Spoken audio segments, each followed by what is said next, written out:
Computer. Lights.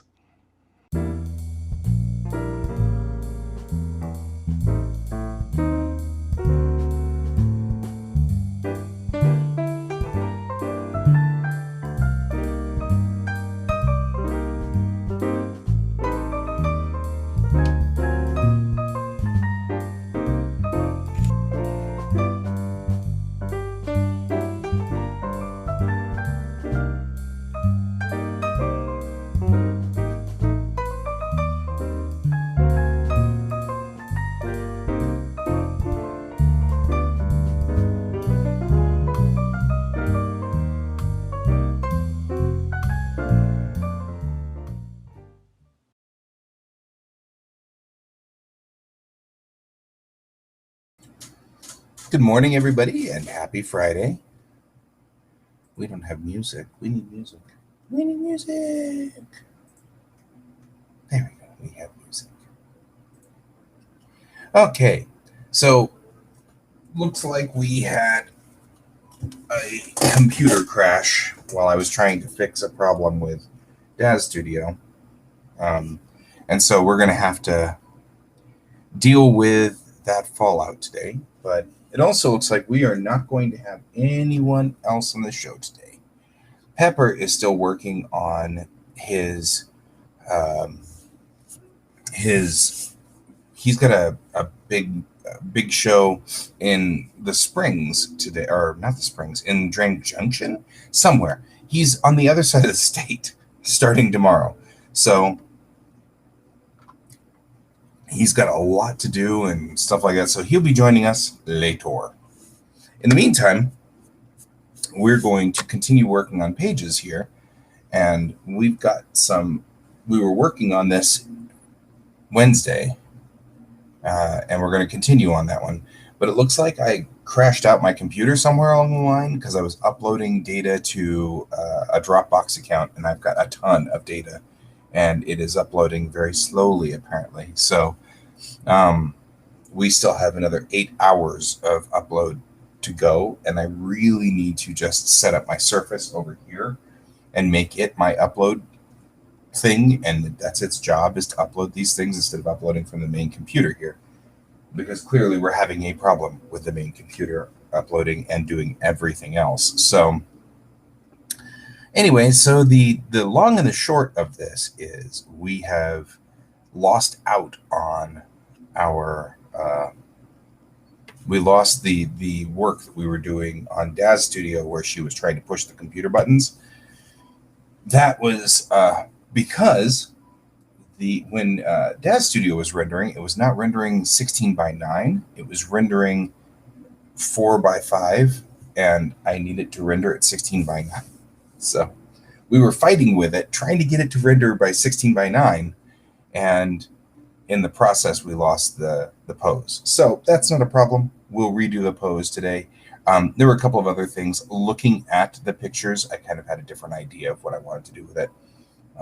It's not going to be easy to draw the character on underneath a partially gray-toned screen. So we're going to do a different approach. We're going to take the screen and we're going to then make a 4-point mock with a line around some of it. And then that will give us a guide as to where the screen goes. And then we will use that guide to give us a 4 points to tie in on, you know what? I'll just show you. So when we look at the monitor, okay, here is the screen that we had made on Wednesday. And this is the control screen that she's got where she's making coffee, and she can go beep, beep, beep, beep, beep, beep, beep, beep, beep, beep, beep, beep, and it works, right? Okay. Chang's control interface. We're going to go for a new layer. And what we're going to do here is we're just going to put a dot. I actually turn this guy down a little. We're going to just put a dot in this square. We actually may put a square in this square. Doesn't that sound like an interesting idea? What an amazing concept. Yeah, we don't want it to be white though.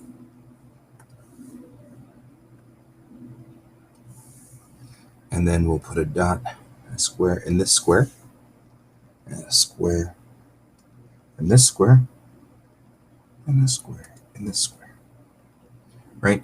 And all we're doing here is just giving enough information that I can overlay with the render what's going on.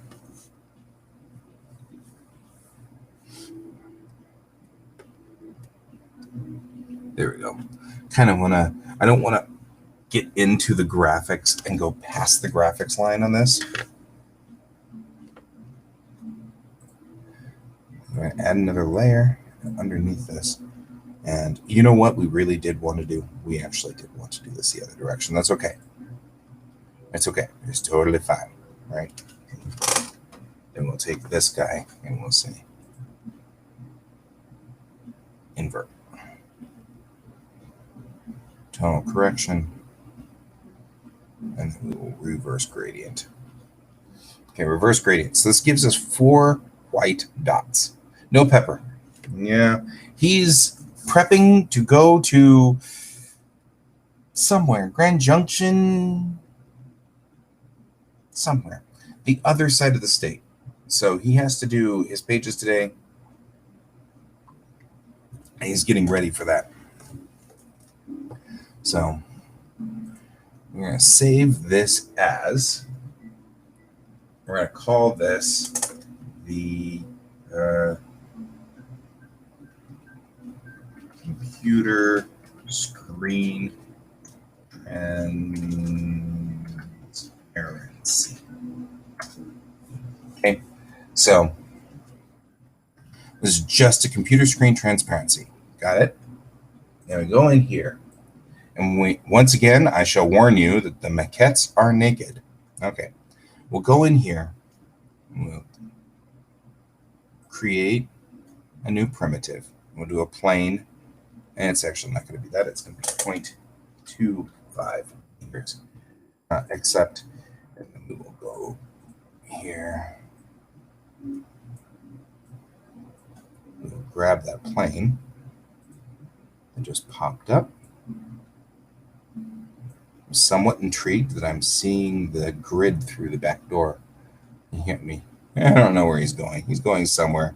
I'm sure it's critical. Okay. So here's what we're going to do. The plane, we're going to place in the correct spot where we want it. Right? So she has brought it up. And, you know, it's polite. It doesn't get directly into her face. It goes to one side so you can still see the people you're talking to. It's going to come up here so that you can go, yeah, that's great. Boop, boop, doop, boopity, boopity, boop, boop, boop, boop. Yeah, sure, whatever. Brent, we're good friends, yada, yada, yada. I'm not going to sit here and type like this because that would be rude.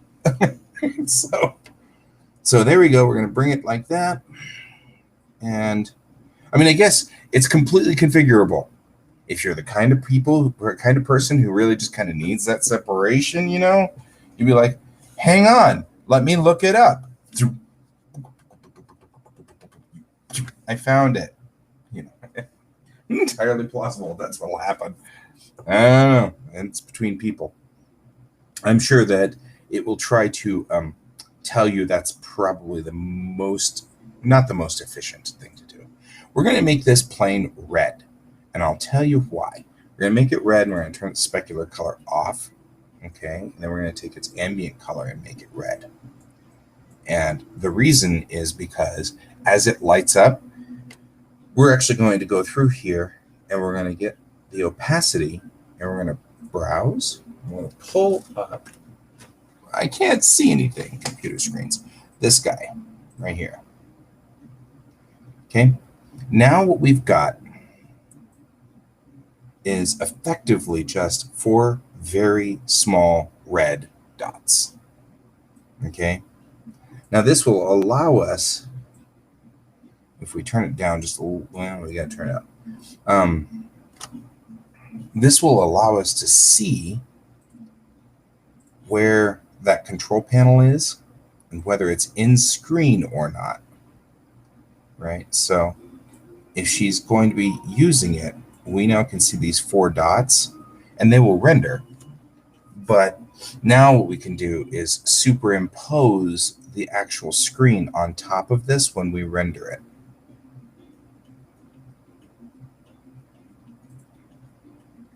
Okay, so let's go back to here, and she's going to turn like this. Okay. I have been thinking about this shot since the last time we did it. What I didn't tell you, Bren, because you were at the very beginning of the show, biggest problem I was having was that the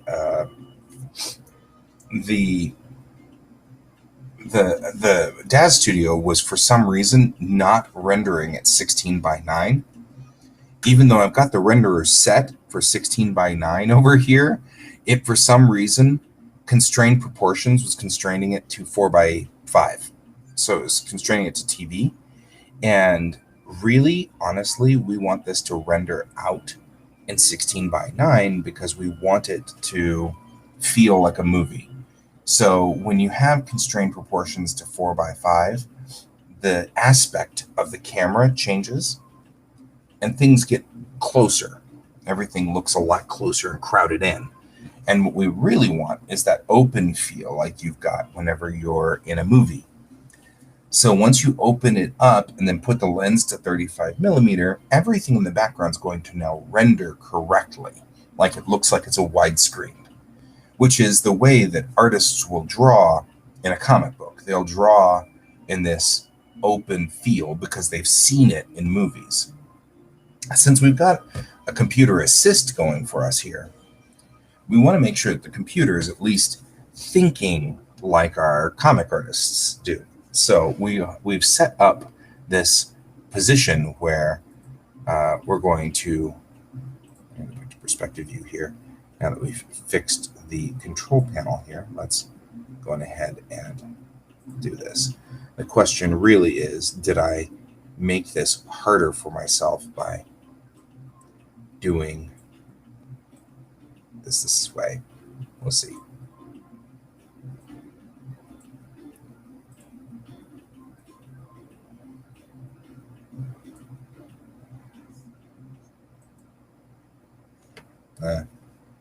We're not doing this right, are we? I can tell. Okay, you front back. There we go. That's what we had before.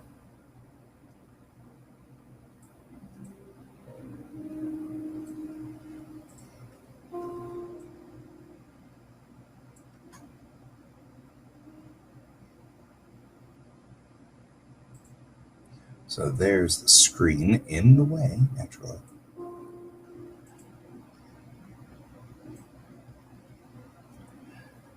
And I do have you. I just now realized what you meant by, well, you got me. I thought you were saying, you got me, like, I don't know. You got me. I don't know. Yeah. Now I realize that you're saying you are here on the show. Yes, you are here on the show. And thank you for being here on the show. Okay, so we are here. The only drawback to this, and there's a drawback, is that with surfaces on the plane, we might want to actually take a browse here and put the screen up temporarily, right? And then say none, because then at least we will see. Not an ambient though, none, because we right now cannot actually see.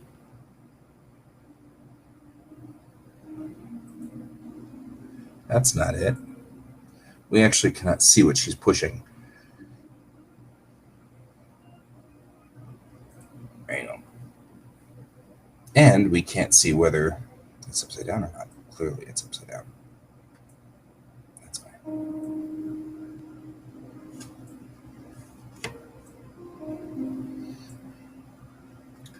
So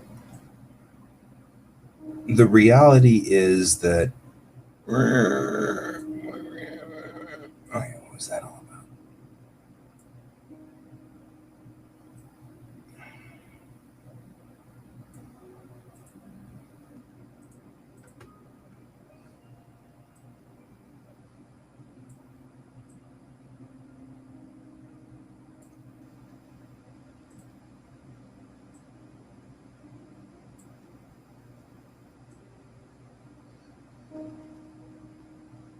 Okay, we're going to bend this finger in because she's tapping this control.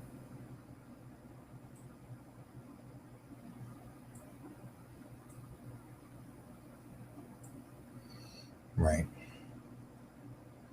Now, in the original version of this, she was looking at the control panel. But now that I think about it more, I think the more appropriate thing would be for her to be looking at Chang and going, let me tell you about some of the things that we were talking about. She's got Chang's house controls here and is just making coffee.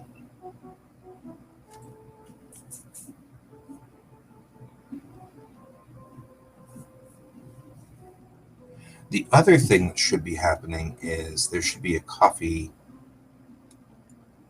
thing. Like there should be a cup over here with coffee in it or something. Or at least a cup of something. Which makes me think we don't have...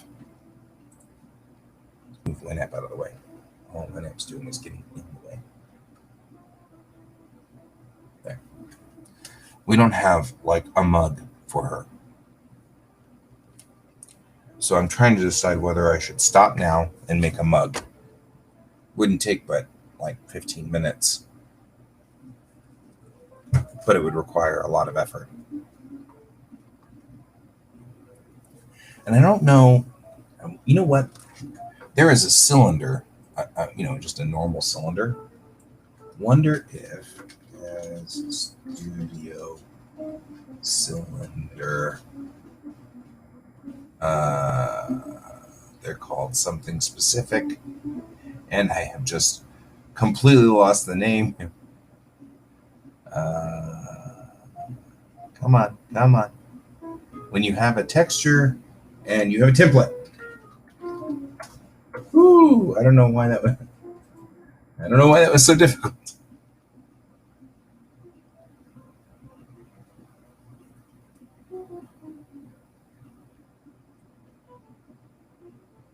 Man, somebody needs to just make a template.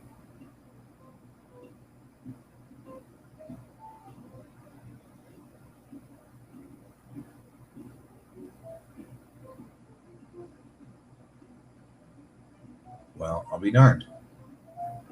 Okay, so here's what we're going to do.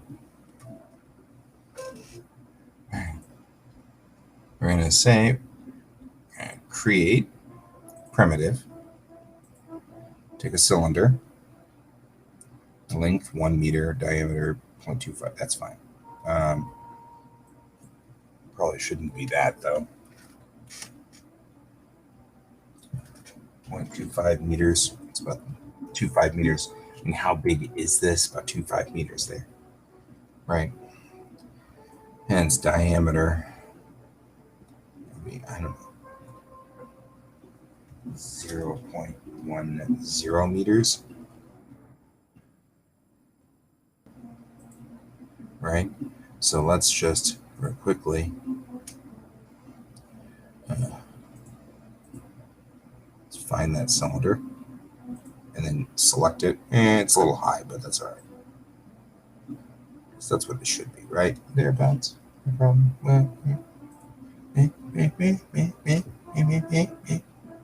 Okay. Select the cylinder in the scene pane. Selected.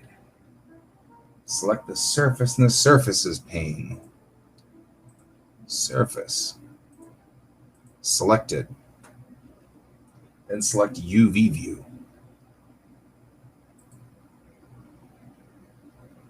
Where's that? And the view drop-down menu. There isn't a view drop-down menu anymore. They took it away.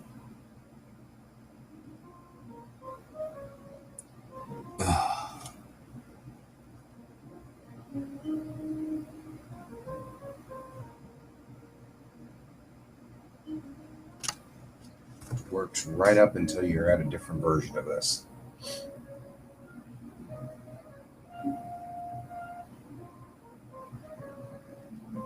When was this? Oh, November of 2015. So that's only 6 years old. Here, you know what? Images.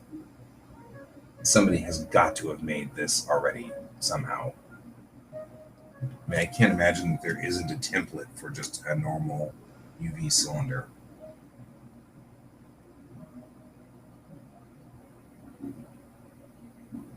There isn't.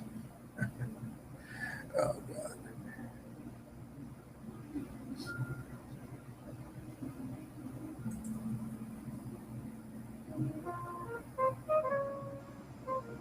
Eating a donut. Okay. Because I mean, we can make glasses like this too. That's a thing.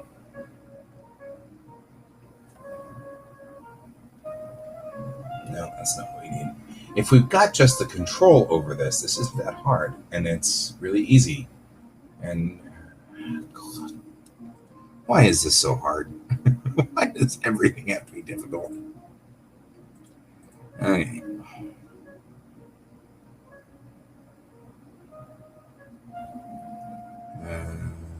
Here? Maybe? Load UV set? Nope, that's not it. It's load UV. I don't need a load of UV. I need to get the UV. Map transfer?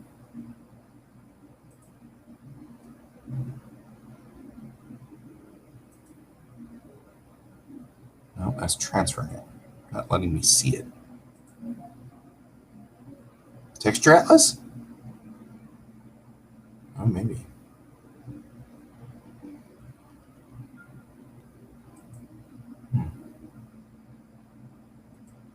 No, that's not it.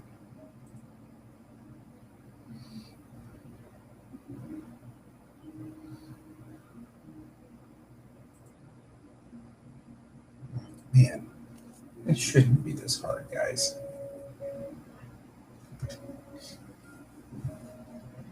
I just need to see.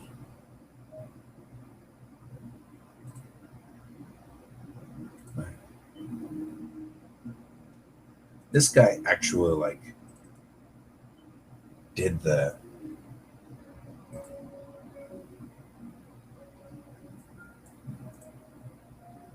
thing. So we'll see. I mean, maybe this is good enough, right?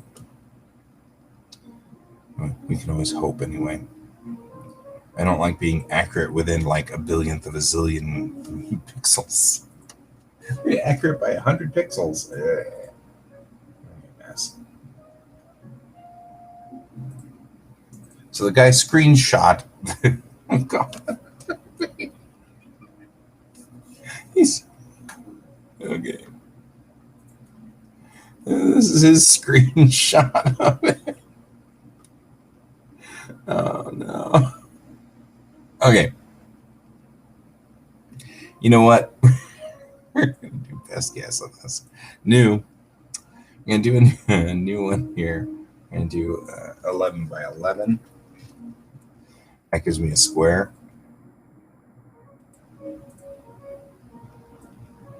This is the hope for the best method, but it's all right. It may work just fine. We'll see. I can't even see it. It's so small. Okay.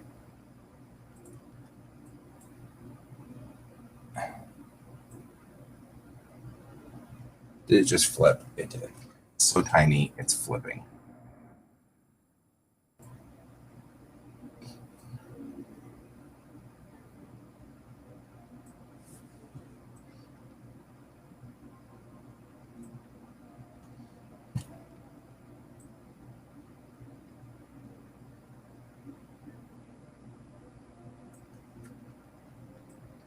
I actually have a program for this called UV Mapper.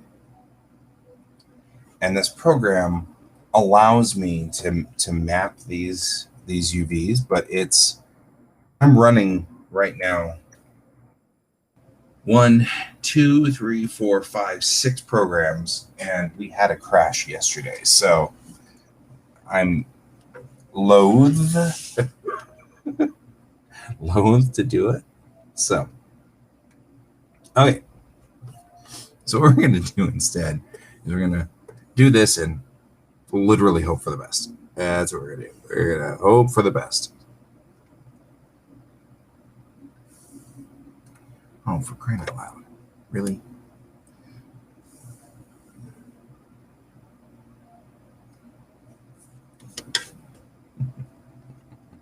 I'm entertained by this a lot. Okay. What was I doing? Oh, yeah, outline selection. Draw on the inside. Actually, we're going to draw on the border, and we're going to make this 40. Right, and that's going to give us a nice little. It literally drew it on the wrong frame, wrong layer. I set for that layer, and whoo, I'm already telling that I am taxing this a little much here. So then we're going to also say outline selection, and we're actually going to draw the inside too and go to that. There we go. So it's offset. And rather than mess with, I'm going to assume this is the top.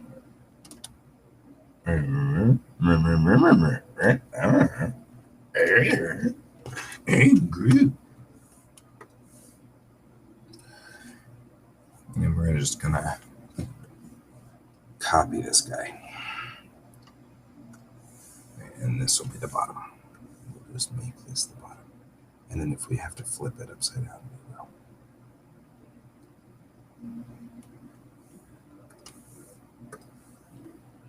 There we go. That's the bottom. Right here. Hey, group. We still group.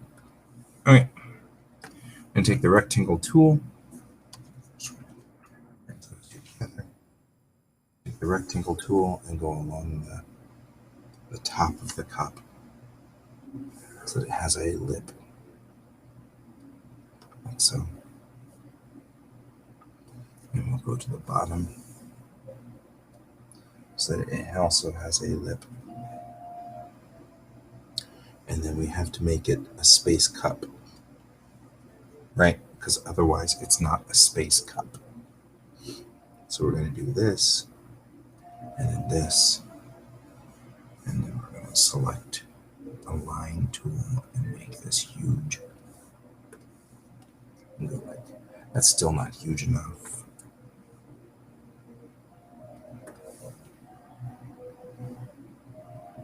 So, and now it's a space cup. You can tell because it's shaped funny. And then we'll just take that little bit off right there and this edge right off here. And we'll do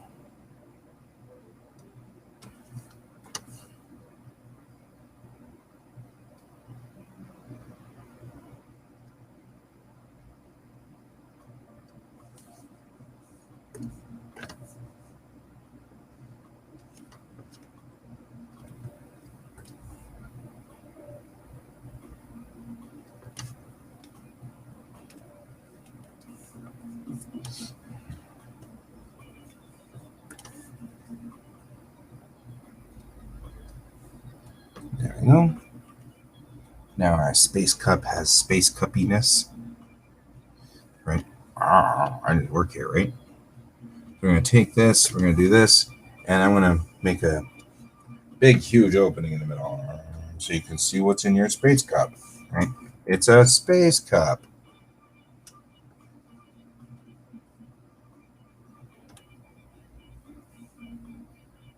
So let's make the corners bigger, though. Not big enough.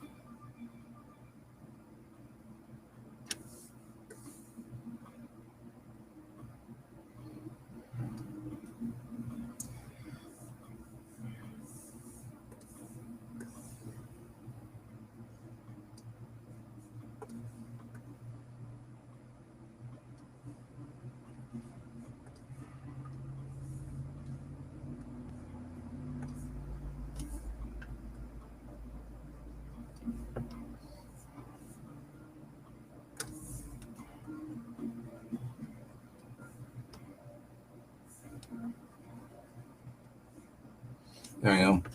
Space Cup has a window in it.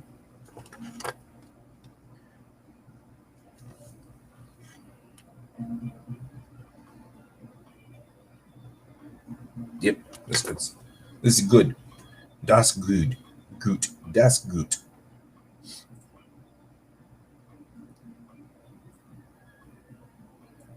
Okay, so we'll save as Space Cup. It is nowhere near where it's supposed to be.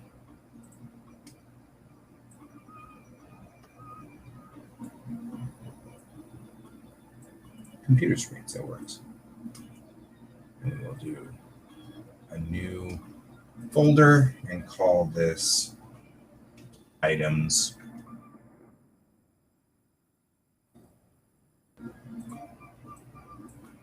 Space Cup. Space Cup. Space Cup. Then we're going to give it a transparency because it needs a transparency. And with transparencies, the way this works is we duplicate this layer, we make it black. Work. Yay, windows. You know, it's a thing. I think that the mugs having little windows on them is kind of cute in its own way. You know. Then we take this guy, we say duplicate layer, turn off the background, and then we take this and we go to edit, tonal correction, reverse gradient. Okay.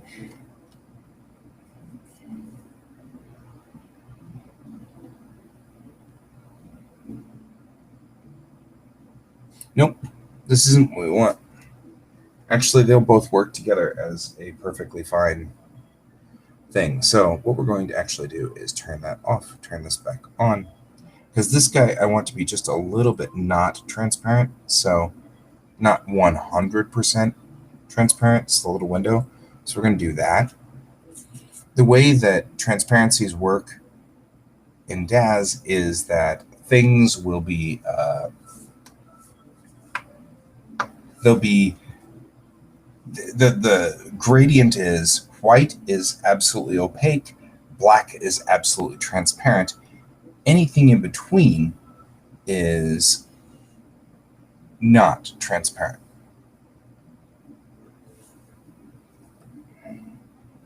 So if we have this, the only things that are going to be, oh, okay, I see we have a problem here.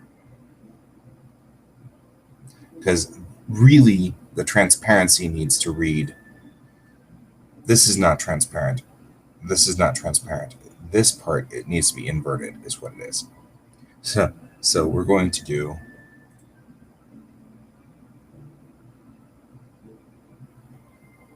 all of this needs to be inverted. So we will take this and we'll do that because that's what we need. And then the white will be this. Nope. Zerp. White, this, and this. So this becomes the transparency. Okay, so that's our transparency. So we'll say save as. We do Space Cup X, which is the way this always works. I use X to indicate a transparency. I use S to indicate a specularity if I ever need it. So we'll take this guy now. Now we've got the ability to take his diffuse color, browse. We'll come back here, go to items, take Space Cup for his diffused, right? Now he's a cup. Look at that. Look at how cuppy he is. I feel like we've gone the other direction, so that's all right. Means that he needs to be like this. Also okay. Bork, Space Cup. Now we will go down to the ambient, and we will make sure the ambient is always white, because if it's not white, then it's going to take shadows. So we want the specular to be black, the ambient to be white, the diffuse to be white. Now we will go to down here. We have opacity. Browse. We'll take its X, work, It's hard to see because it's not rendered. And it's a little freaked out, but that's okay. It'll get there. Part of the reason it's freaked out is because we have a transparency on top of a transparency. It doesn't like that until you actually get to the point where you're ready to render. So we will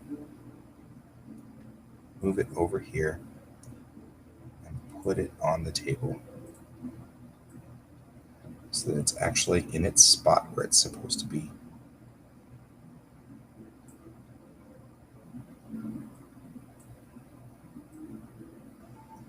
It's actually like the right size. Look at that.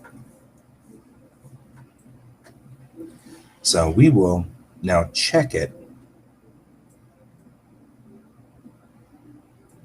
to make sure it's doing the right thing. Because we don't know.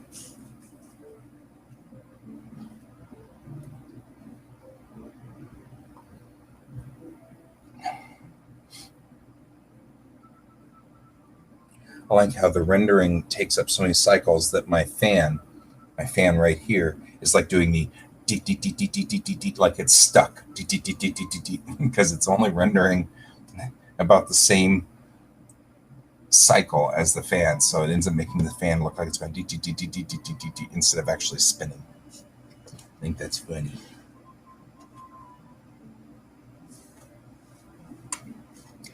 We wait for a render. It's the story of my life.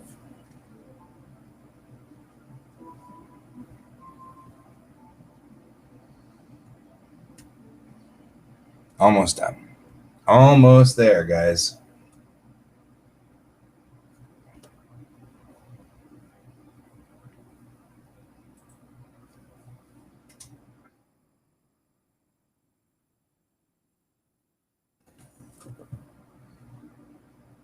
And we'll take a look at what we got. Let's see if it screwed up. I'm pretty sure I did it right. And there we go. I'm pretty sure we did it wrong. Now I'm seeing through. No, that's the window. That's the window there. So it's working exactly like it's supposed to. The only problem is I feel kind of like the window should be illustrated or something.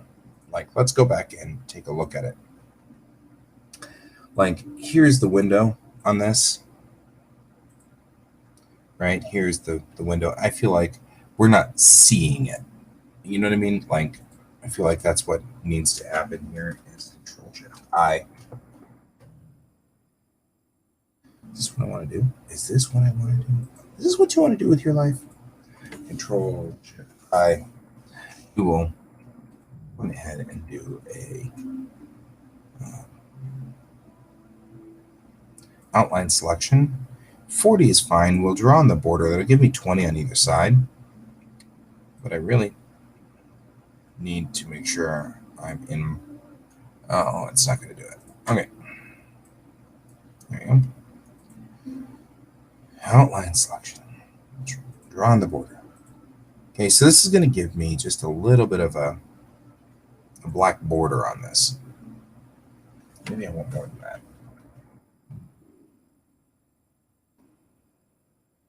I think I want more than that.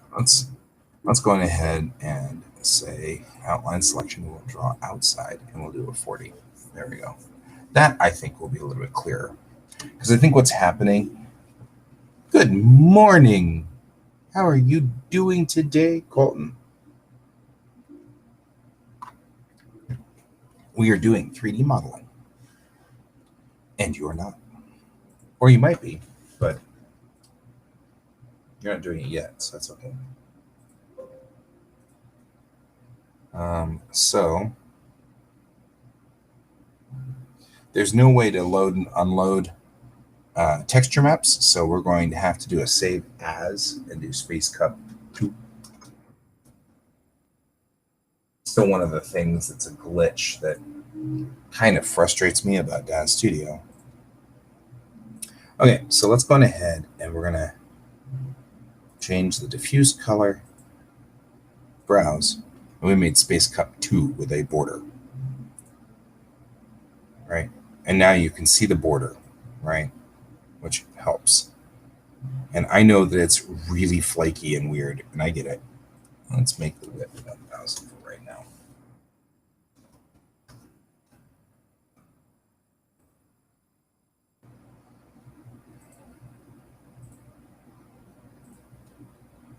That way we can just get a quick render, right? How does it look? Because that doesn't look bad at all. You got an animation project to work on too. So now you're wondering, what is Guy doing? Okay, here we go. We're gonna take this cylinder. Do you want to just get online and work on your animation project too, and then you can be here and I'll work on animation, you'll work on animation. We could share the screens. If you want to do that, that's totally reasonable. If you don't, that's also cool. I'm good with either. So we're going to call this right? And then I'm going to duplicate this node. Right? Let's see. I have forgotten where duplicate node is. That's all right. Duplicate node. And this is going to be coffee. Okay. You can eat first. I'm not going anywhere. I mean, we've got like another hour and 15 on the show. So if you want to go on ahead and eat and then join me in about 15 or so, you'll still be on here for the other half of the show and you'll be fine. So I'm good. So this is the coffee inside the cup. I have duplicated it. Now watch me be really awesome. The truth is I probably won't be really awesome. Watch me really screw this up. None. Okay, so we turned off that. We turned off none for the specularity and the opacity. We're going to make the diffuse color black. Okay, and then we're going to take this guy. We're going to go to parameters, and we're going to scale him to 98%. Okay, now that's X scale. That's not what I wanted. I want full scale, 98%. Even 97%. Okay. We're going to take the Y scale. We're going to do this. Problem, of course, is this really shouldn't be this way. It should be flipped the other way around, and it's not. And so now I'm aggravated. So here's our coffee rotated 180 degrees out of place.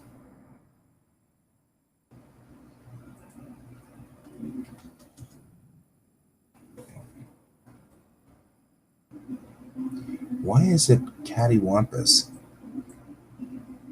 What are you doing with your life? There we go. The translate should be straight. And the coffee then.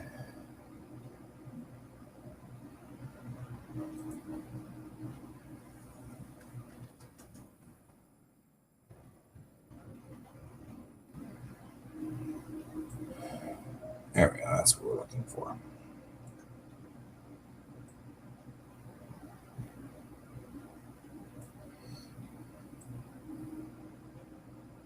Totally marine coffee here. It's a hockey puck. I'm saying that because marine, and it's funny. And you can't actually deny that argument. Okay, so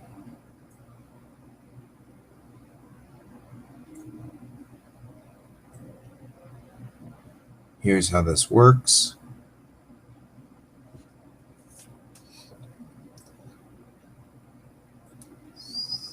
Splish. Bing. Splish. See, we've got the ability to fill the thing now, and we have the ability to drink it. Right? There we go. Look at us. Actually doing our jobs. Okay, why rotate? Why not rotate? We'll do this so that it looks more aesthetically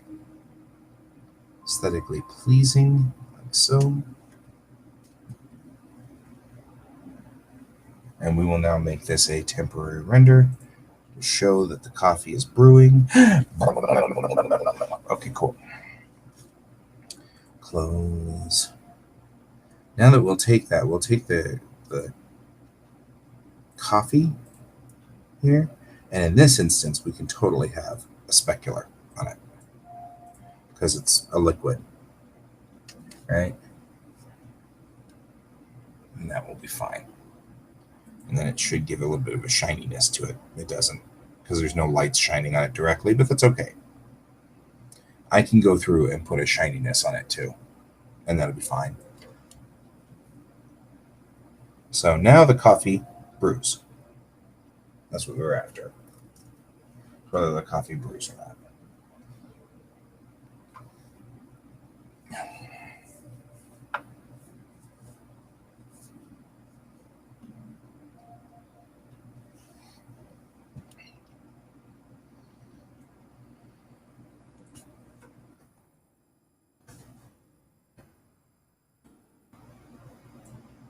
There.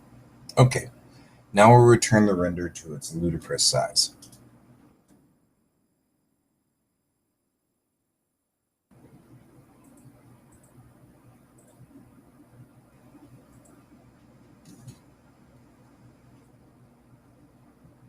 Yeah.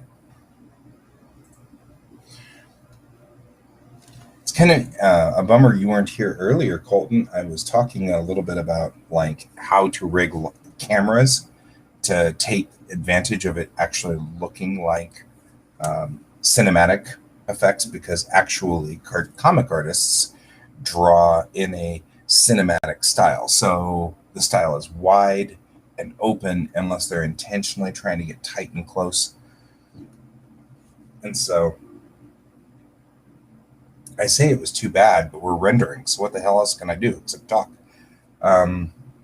So what I was saying was I have set my renderer now for 16:9 and set my camera for 35 millimeters.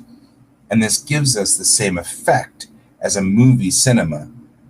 But if you shorten that, if you make it 4:9 or whatever with a 35 millimeter lens on it, you get different aspect ratios. The countertops behind get closer, things get closer, and it looks more closed in. Since I'm using literally these scenes direct in the computer world, this is page 4, panel of like a lot, because there's a lot of panels in here. So we're actually going to make this 1A because it's probably make a modification. So we're going to give it a modification here and say, like, go ahead and say, I'll go back in here, and we don't need the space cut anymore. Save. The space cut works. I am. Okay, so we're going to take panels here, and we're going to take the poly, and we're going to take a brush shape. Wow, look at all these things we can use.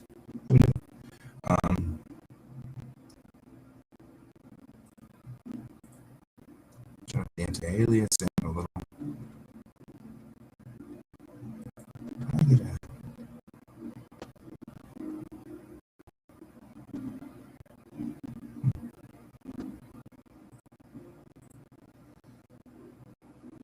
How do I get a circle? Has anybody tried to do circles before?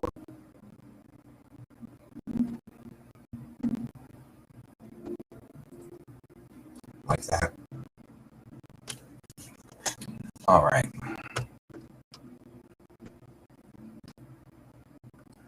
That's not helping me. Okay. Undo. I can easily do this.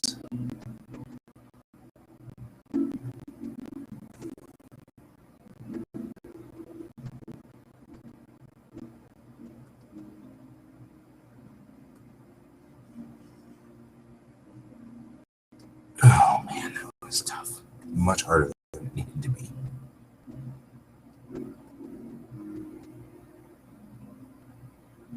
Be nice if they just let me have a circle frame. You know, I'm just saying. I mean, you know.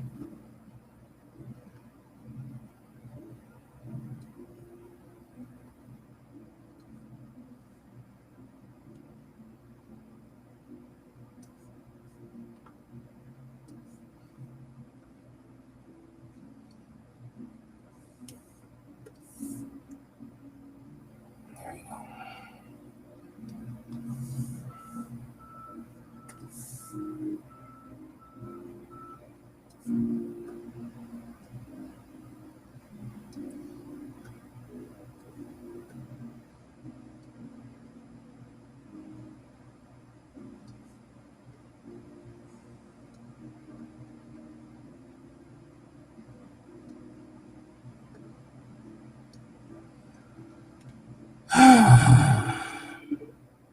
We do. Colton has joined. A new challenger has arrived. Hello, Colton. Oh, I can't hear you yet.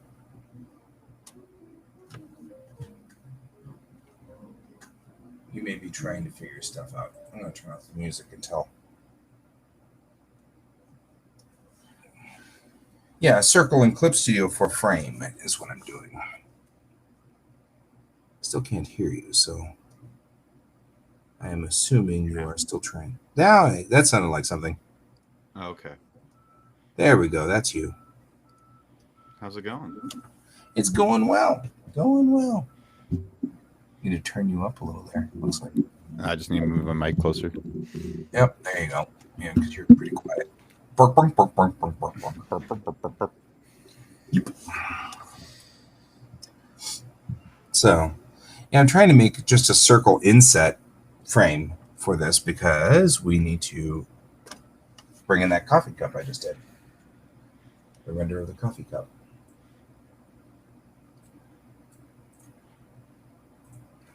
Right, so that sounds good. That looks like you, even. That also looks like you. So the funny part is that you have much bluer hair now. I do. Back then. How did you know? It's like we worked together just last week or something. Oh, yeah, we did. We had a lot of fun. We totally did. That was awesome. I missed those. That was well Those needed. are so good. Those are so good for us.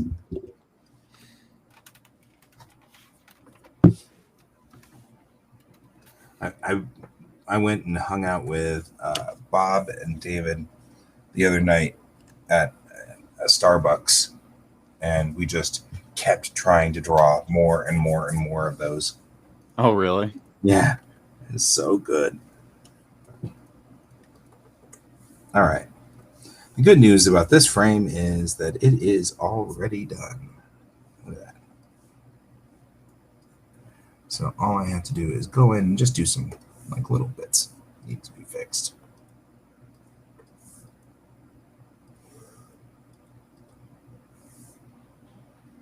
No matter which way it goes, in the end, cylinders still need to have the edges rendered. So what are you doing? I see you. Rotoscoping. You're rotoscoping yourself. Oh, that's nice. It's a lot of fun. Rotoscoping kicks ass. It's really cool. Like just the whole process of it. It's really awesome. But yeah, it's In the butt. it's a feat. That's for sure.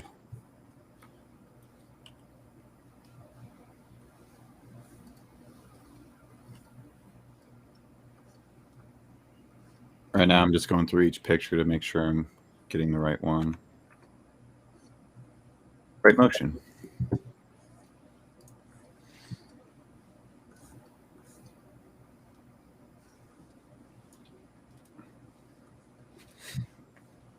That makes sense. Yeah. So yeah, this right here, what I'm working on is with Gerard Uh-huh.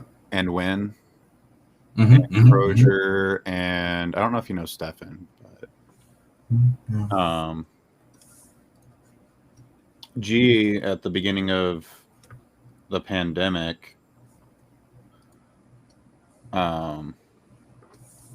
hit us up about doing a rotoscoping martial arts type thing.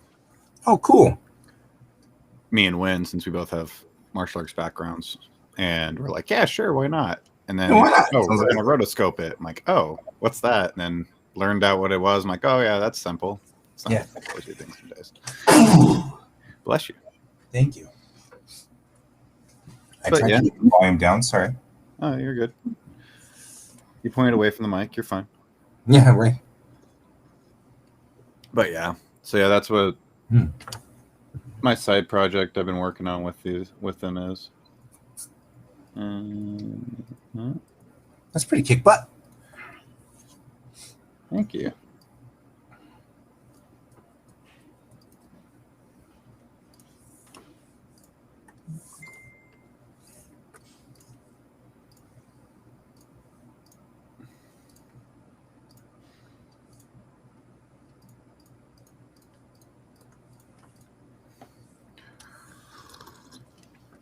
But yeah, I try and pretty much, what is it?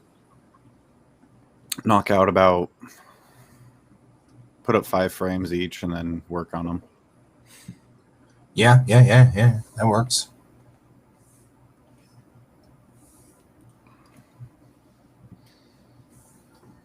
That works for me. I think that's cool.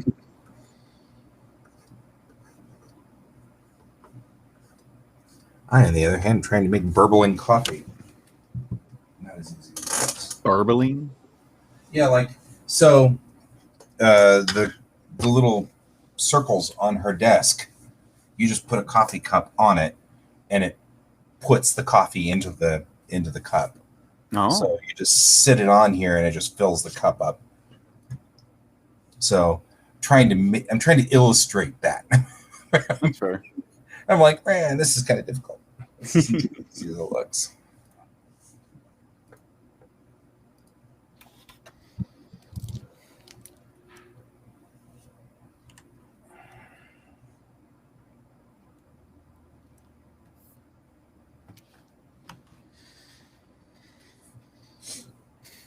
What's this project for? We're actually making pages. Oh, this is for pages. Nice. Yeah, this is legit page 4 of a Bellatrix Rising comic. So Nice. I am actually making legit pages. But I was working on Wednesday for it. Yesterday, they came to replace the power box on my house, so I couldn't do a lot of work on that. And they're going to be coming back again to do more.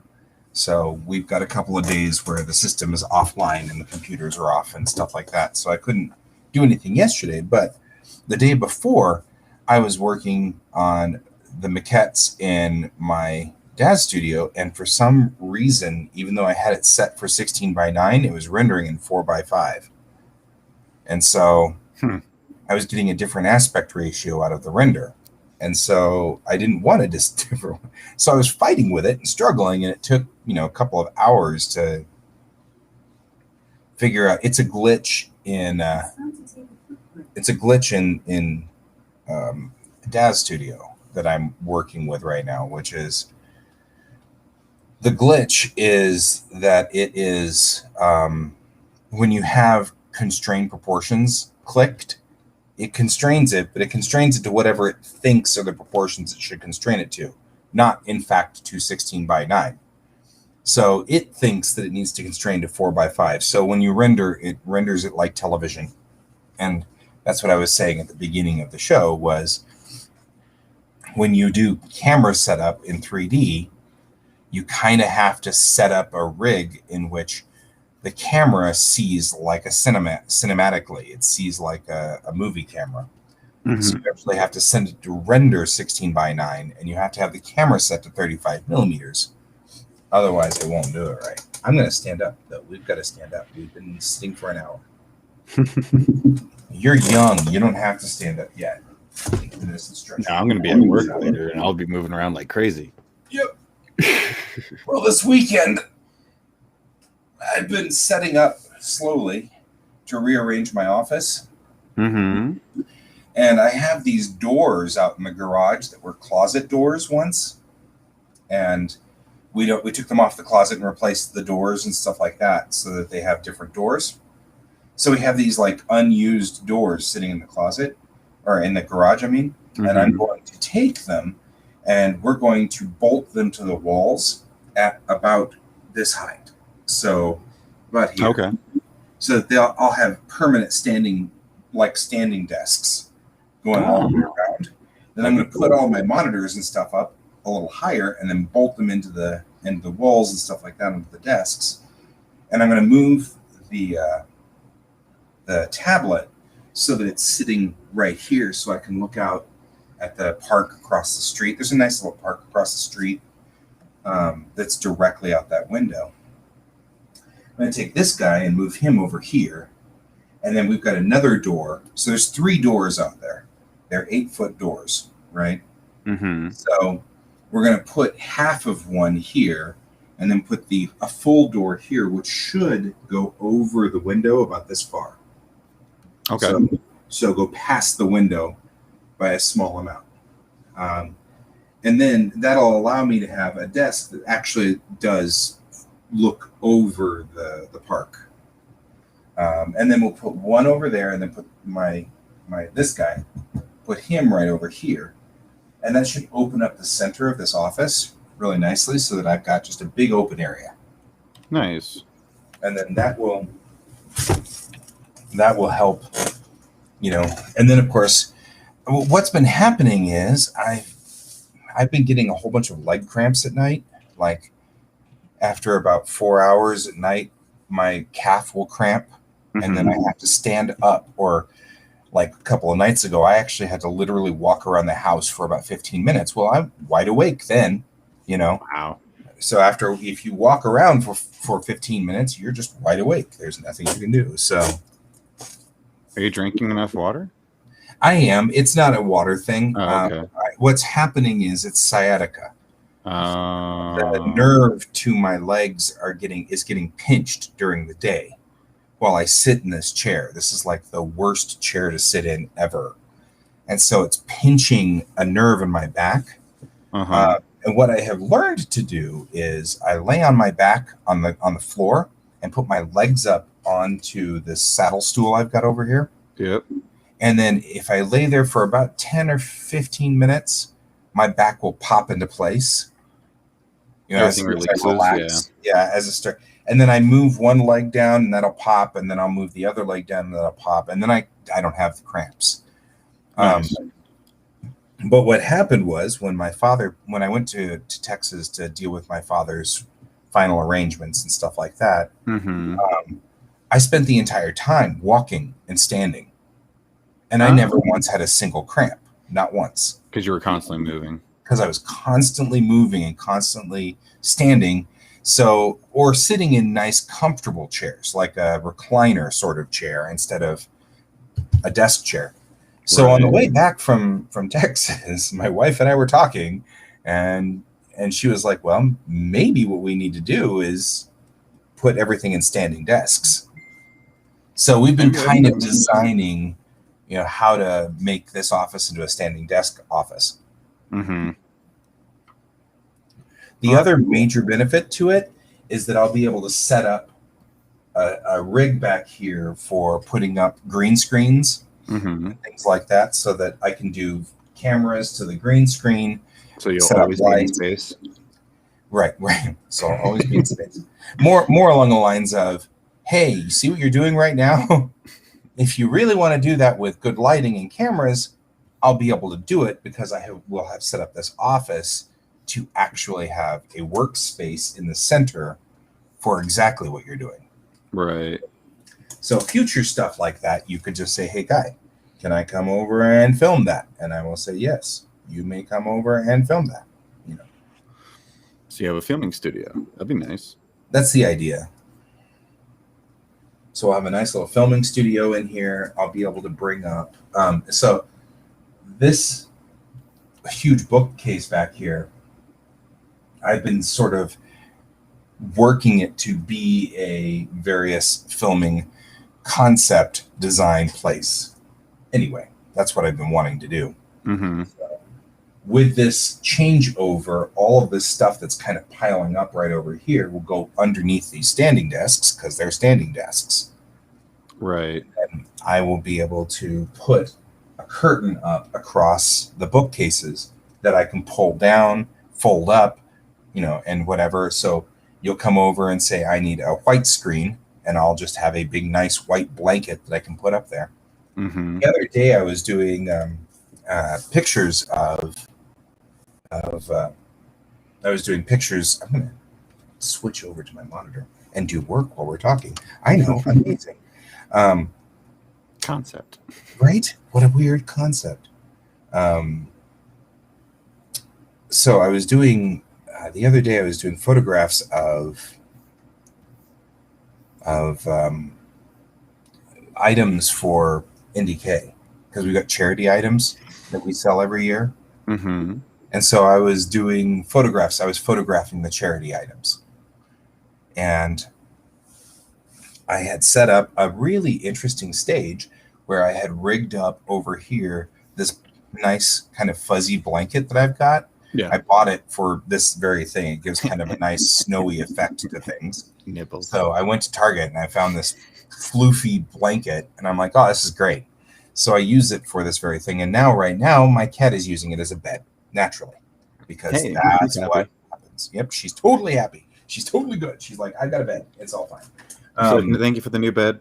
Thank you, human. I'll come back and bother you for food later. Right? Exactly. She's like, I'm fine.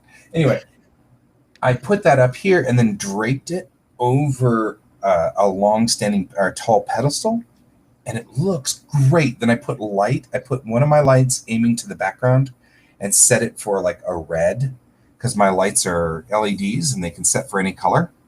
Mm-hmm. And I set the key for white, obviously.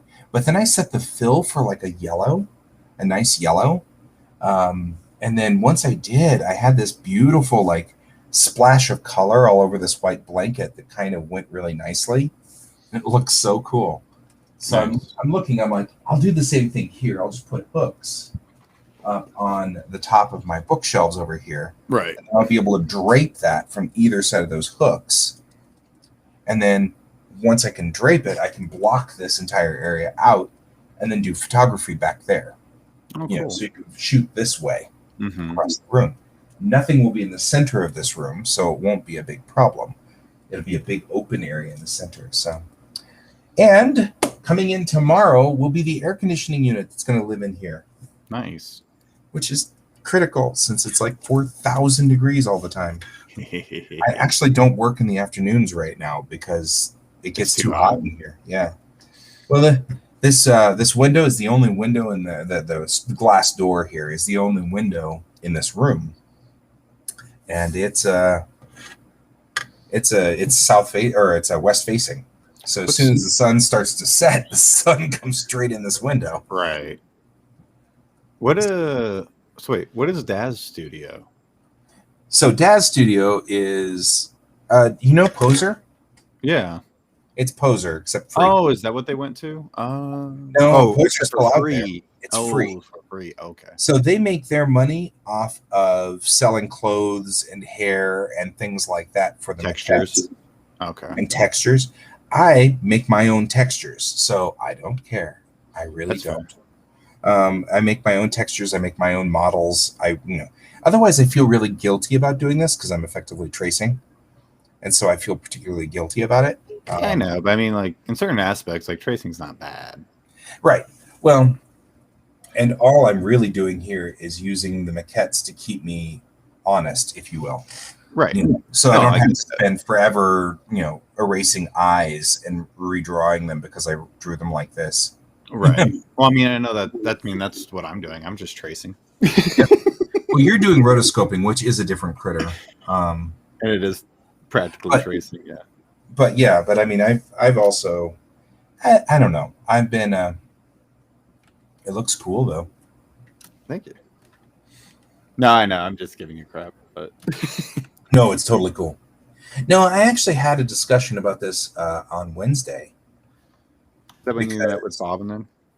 Yeah, because well, Tuesday I went out with hang out with Bob and everybody to do the drawing, and we were talking about a mutual friend who will go unnamed because we don't need to call them out. But recently, this mutual friend has been moving from what was obviously tracing photographs as their artwork to not even tracing photographs, just running a couple of Photoshop filters. And the problem is that the last piece that this individual did was clearly a cosplayer, a local cosplayer. And Bob had reached out to the cosplayer and asked if this person had gotten permission. And she said, no, I didn't even know this was happening. And so now it's kind of, well, okay, but they didn't, if it was derivative, that's one thing. Is it someone I know? Yeah, it's someone you know. Okay, I figured. I just want to make sure. Yeah, I mean, it's it's kind of here. I'll put it in the private. We can talk. Yeah, I say we can talk off stream later. Yeah, well, here I'll put it in the private chat. I was just more kind of curious, Mike, is it a person I actually do know? Yeah, it's somebody we all know. Nice. That's I even put better. it. So. if you Oh, check- really? That's funny. Yeah. So this individual has changed style. And what I was saying was I actually have gone to coffee with this person. I've hung out with this person. Mhm. I know this person means no ill will. I know that, and it's Right. um, I see it now. right. Means no ill will. And I think this is an extension of imposter syndrome. I think this individual is suffering very badly from imposter syndrome. You're talking about the artist? Yeah. Oh, okay. I use these maquettes because I get unreasonably frustrated with that first step that we have to do where you sketch out the basic outline. And You're then, talking about the perspective mostly is what you're going at? yeah, perspective and sketching. That first stage is really frustrating for me and takes about 3 times as long. Wow, he's doing it for quite a few. Okay. Yeah, right. Damn. All right. Yeah, and I'm just seeing more of his newer stuff. I'm like, wow, you really are going that route. Yep. So I'm gonna have to sit down with them and have a talk. It just Bob- literally looks like he's taking a picture and filtering it. That's all it looks like. I know. That's the saddest part about the whole thing is it's like it's so obvious. It's very obvious. Wow. Okay. All right. That's fair. So I mean, okay, so for like a concept artist, yeah, but this is like full blown covers for books and that. right. And he's charging for it like $100, and none of it's going back to the photographer or to the model. Which, to be fair, talking to another friend of mine who is a mutual friend of both of ours, that individual went and looked into it and said he did not actually sell the cosplayer piece.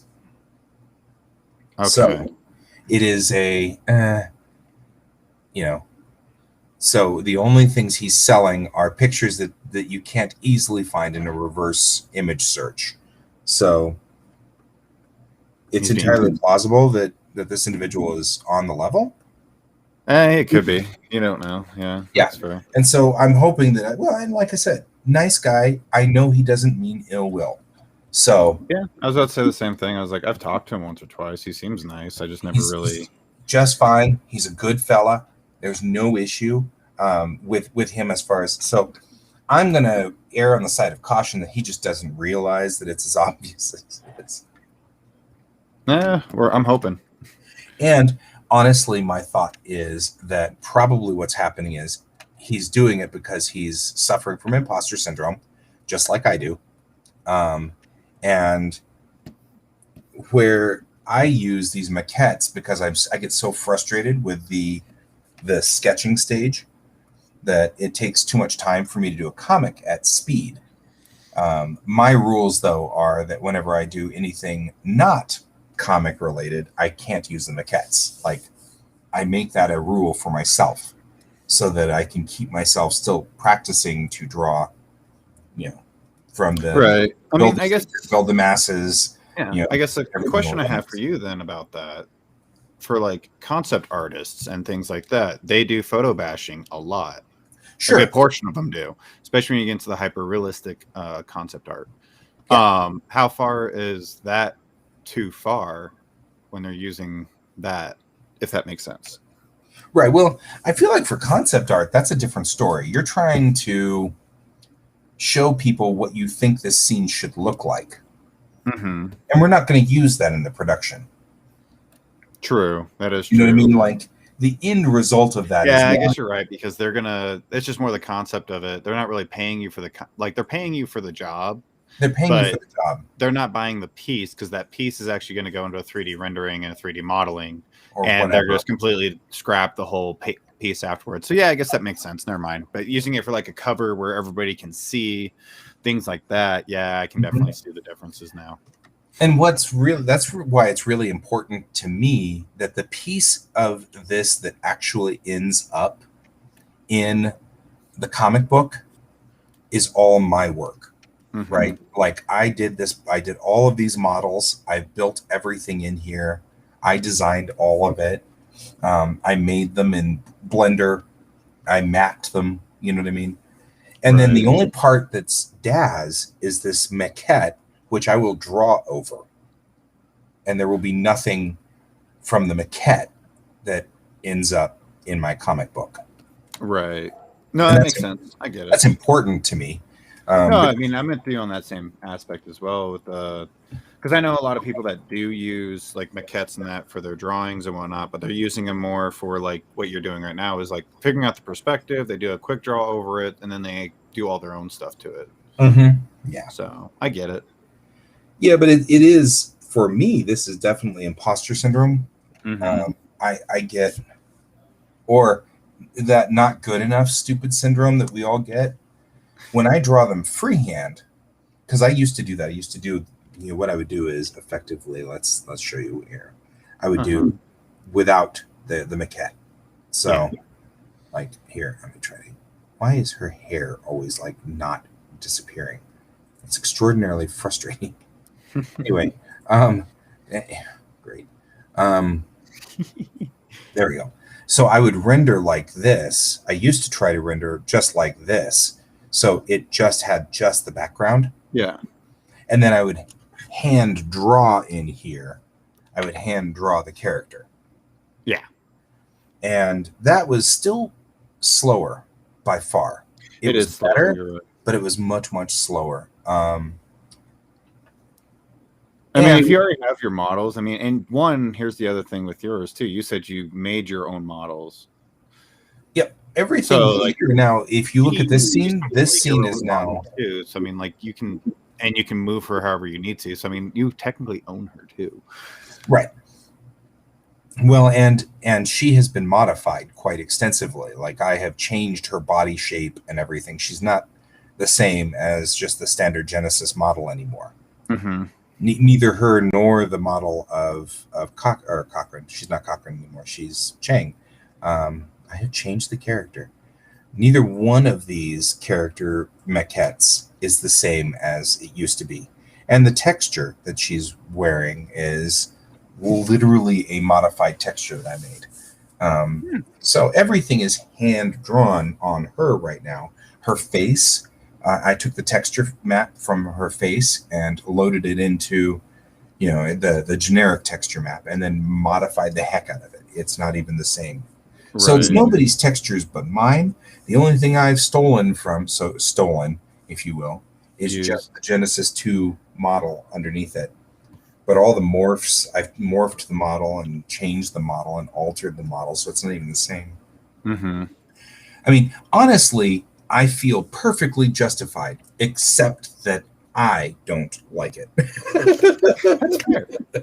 You know what I mean? Like, I don't think there's a soul on the planet that's going to say Guy cheats. You know, Well, and that's the other thing, though. Is like, me. I'm the I- only one. right. I mean, there is a God. What's his name? He's a manga artist. He does a whole bunch of stuff in 3D modeling, and then he renders it into his manga. He mostly does it with backgrounds, though. That's what I'm doing. That like this entire Yeah. background. I mean, like he does. Fuck. What's his name? Is it the? It's not the Attack on Titan guy. Really? It might have been. I don't know. Let's see here. I'll bring up. Oh no, there's one guy. I was watching a video. Knowledge. I was watching a video on manga artists and whatnot, and like you could see this guy literally just like going ham on 3D, and it's like crazy cityscapes and all this stuff. And he's like, "Oh yeah, no." And then all I do is this, click, and then it just rendered it into his comic. I'm like, that's dumb. Right? Huh. Somebody is asking on Quora, is it okay to constantly trace 3D models of people and backgrounds when making manga illustrations? Somebody manga asked illustrations? that specific question. Which is kind of funny because we're in that question right now. Yeah, I mean, like, it's okay to trace as long as it doesn't infringe on copyrights. Is what Yep, that is Somebody the says. truest fact right there. you know. As long as you don't- Oku, the creator behind the manga Gantz, Yeah. He does all the 3D modeling. Yeah, that's what it was. Gantz. workflow creating the comic involves a similar technique to what you're referring to it. Anything to do with it. As long as you actually should look at this, because if he's doing that, then it's going to make me feel so much better. Yeah, no, actually, I do remember that now because, hold on, let me grab it. Oh, where is it? I can show you. Dude, early scans. So, Oh, I see that. there you go, guy. Hey, guy. See? Gantz number 1. If you go to the back,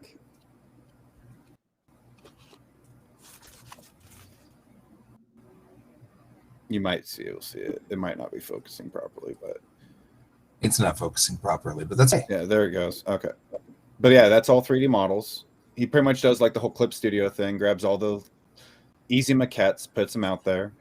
And then the top one, you can kind of see it. It's my camera's not focusing for some reason. But then they go through like each step in the book, in the back of the book, on how he renders everything, how he puts it all together, just for one page. Because he'll first start off with like thumbnails, then he goes in with his maquettes, and then to get the angles, the perspectives, make sure he gets his sizing right with people. And then he goes over in lines, then he gets the backgrounds, and then he starts going in with the blacks and the zipatones and then the bubbles and all that other stuff. So he does do essentially what I'm doing, except I do one step further where I've already built all of the lines and stuff in 3D Studio. In DAZ. Yeah, for the most part. But I feel 100% better because there is a manga artist who does literally my thing. Yep. So literally the And work. this has been going on since what? The 90s? Yeah, actually, probably since I've been using Poser for this since '99. No, I was trying to remember when Gantz first came out. Couldn't have been. He couldn't have had this in his workflow prior to 90. Oh, 2008 was when Dark Horse started using it. Okay. Publishing it. Yeah. So it's probably been out a lot longer. Let's see. Because now I'm curious. I'm just going to type in Gantz manga. Gantz manga Yep. started in from June 2000 to Oh, 2013. early Which 2000. means Okay. he totally could have been. He totally could have been. Let's see. Was it written or drawn? Nope, same person. Okay. No. Well, he's also been working since The 88. thumbnails? Yeah. When creating the chapters for the manga, Oku starts with a thumbnail of the pages. He then creates 3D models of the characters and backgrounds on his computer. Once done, Oku prints the characters and backgrounds he made in 3D, adds tone and color to the pages, and finishes with sound effects and dialogue. Huh. He had already used this style in 01, but for that title there was little work in hand drawing. Yeah. Oku decided to add more hand drawing to give Gantz a more realistic tone, as well as reduce the budget. However, he still notes that such a method is time-consuming. Exactly, that's what I'm noticing. Yeah. And he has to work quickly in order to finish the chapters in time. Oku tries to incorporate realism into Gantz and adds that some of the events occurring in the story are based on opinions regarding the world. Okay, no, whatever.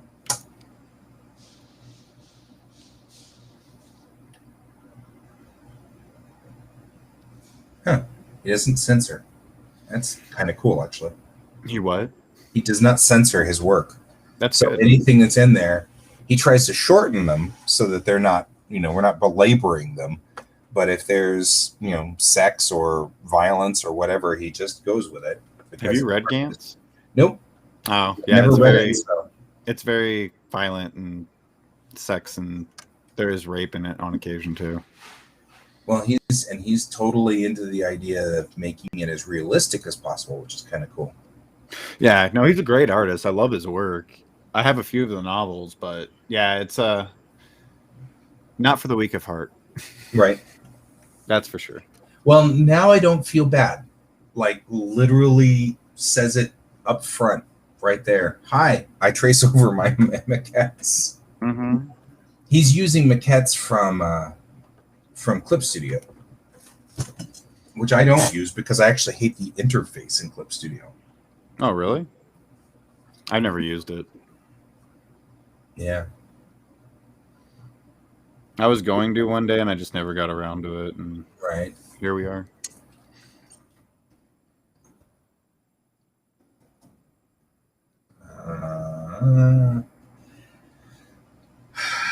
I hate when I have brain lock up and I can't think of what the name is. Clip Studio figures.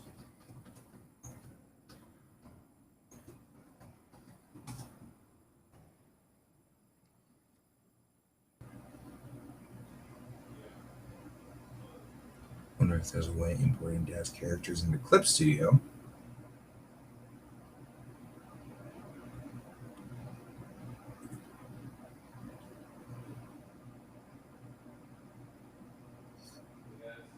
Everybody likes going one way.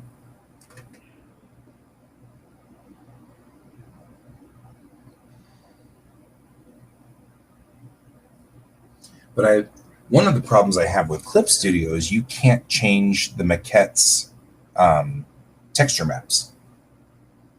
I love the form and the shape of those maquettes. Mm-hmm. They're much more elegant shaped, but Right. you can't change the texture maps. You only get the blue line, blue line, blue line things. And one of the reasons I like using these maquettes is that, as an example here, what we've got on here, we've got her uniform and things like the patch on her shoulder.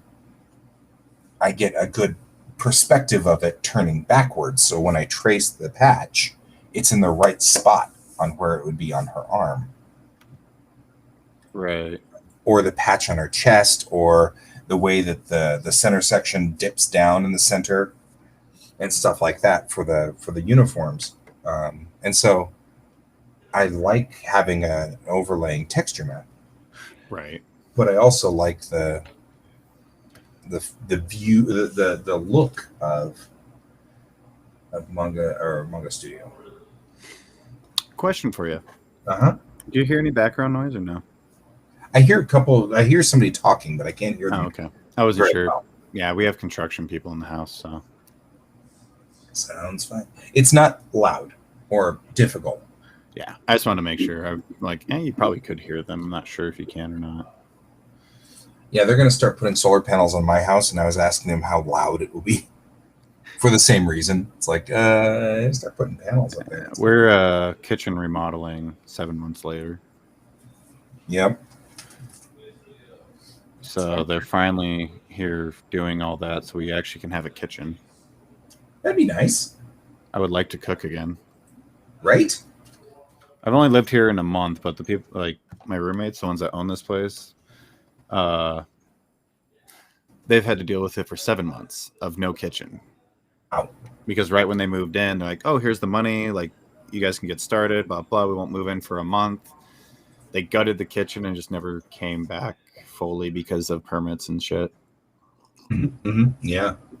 Actually, there's a whole other part of that story, but I'll give you the quick synopsis. But yeah, That's the long and the short, huh? yeah, pretty much. Somebody's got a.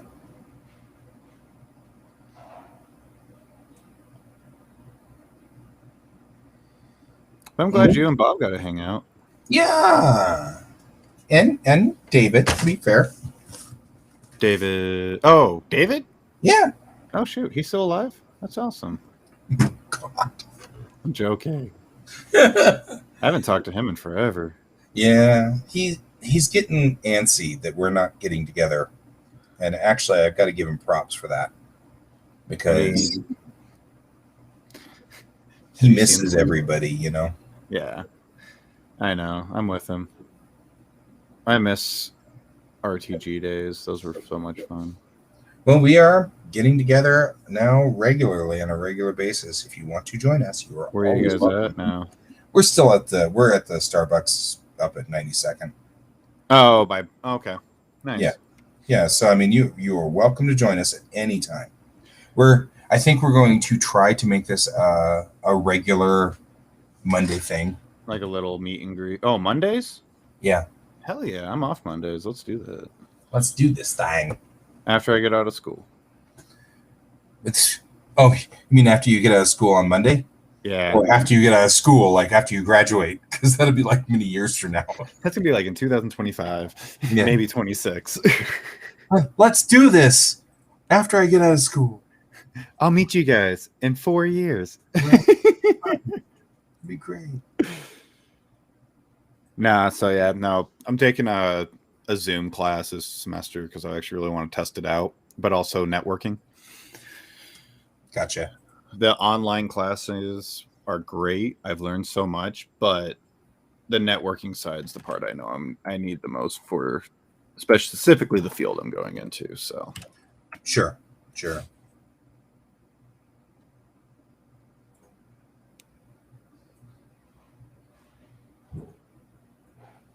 as I think I hope I burnt that into a lot of people's brains back when we were in RTGs, like network. Networking gets you jobs. Yes.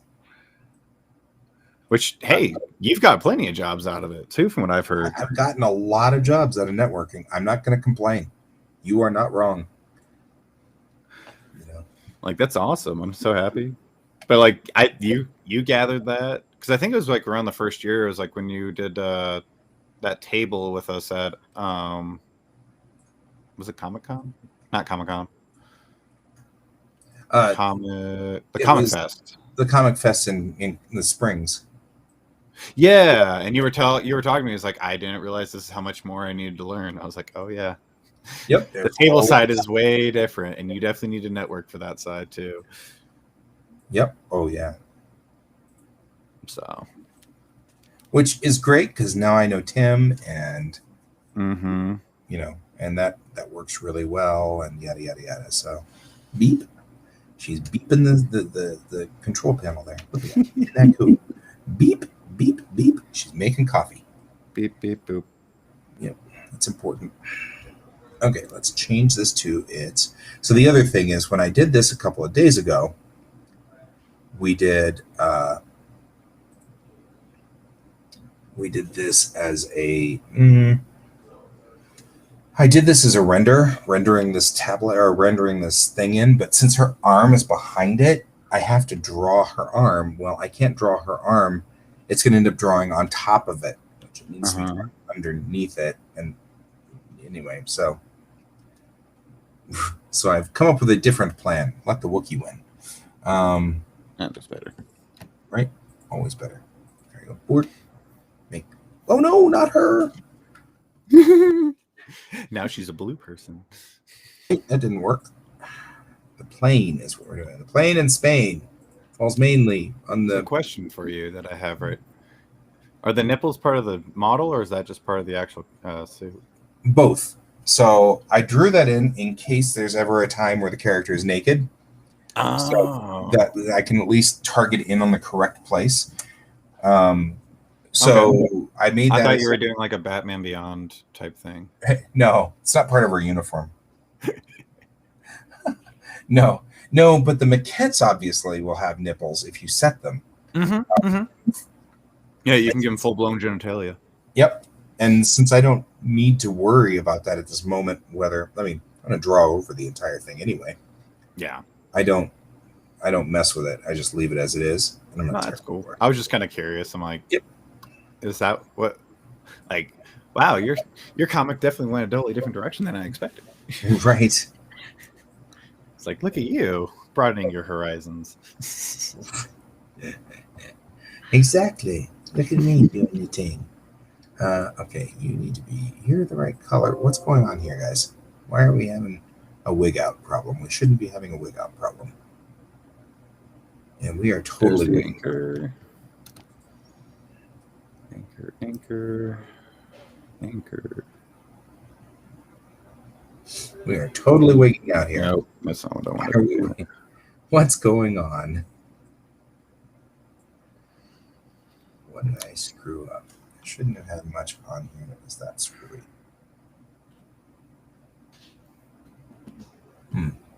That's why. I think I lost Brent somewhere along the line. I was wondering. I saw him when he was talking, and then nothing. Yeah. Then the void took him. Well, and we only have one viewer, which I think is you. Yeah, it's probably me. My Twitch is still going. So let's see if that actually rendered the red in there.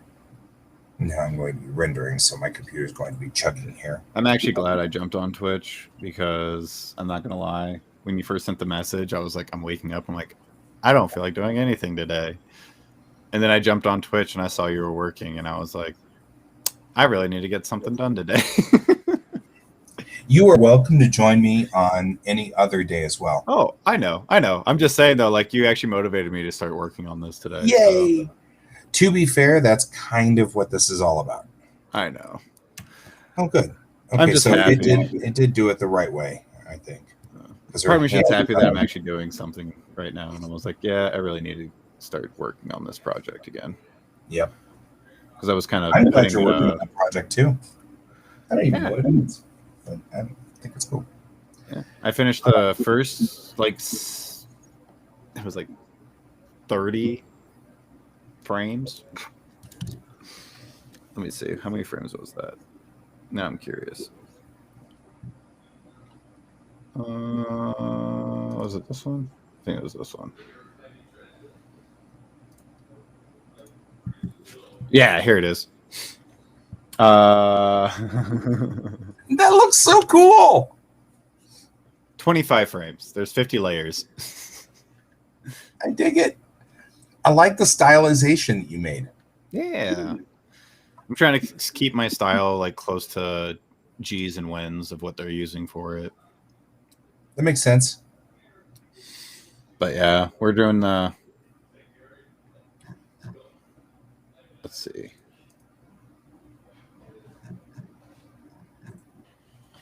First frame, last frame. Yeah, pretty much. We did a whole bunch of photo taking and all that stuff, videotaping on like from our cameras and everything at home. Right.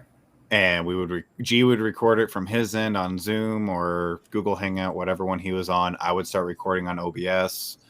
Same thing with Win and everybody would all do the same things. And then G would go in, flip those into actually just pictures, frame by frame. Like cut and clip. He did a lot of editing and then clipped them all. And then he's just been, as we finish one file, he would just send me another one. I was like, I'm not as reliable as everybody else, but I will help out as much as possible. He's like, all right, cool. Here's this one. Finish this one. I'm like, all right, here's my next one. And then I was moving at that time, so it took me longer because because I was packing at the same time, and then like everything else was. I was like, I have no mental stability right now. I am mentally unstable. Yeah, and now I'm here, and I'm better off. And now the only thing that's mentally unstable is I want words.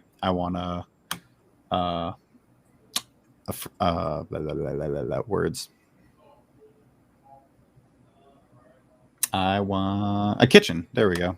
I was just say MTV. I'm working on MTV here. No, yeah, mine now is like I want a kitchen, and that's my only mental instability. But that's because I'm spending so much money on food. Eating out sucks.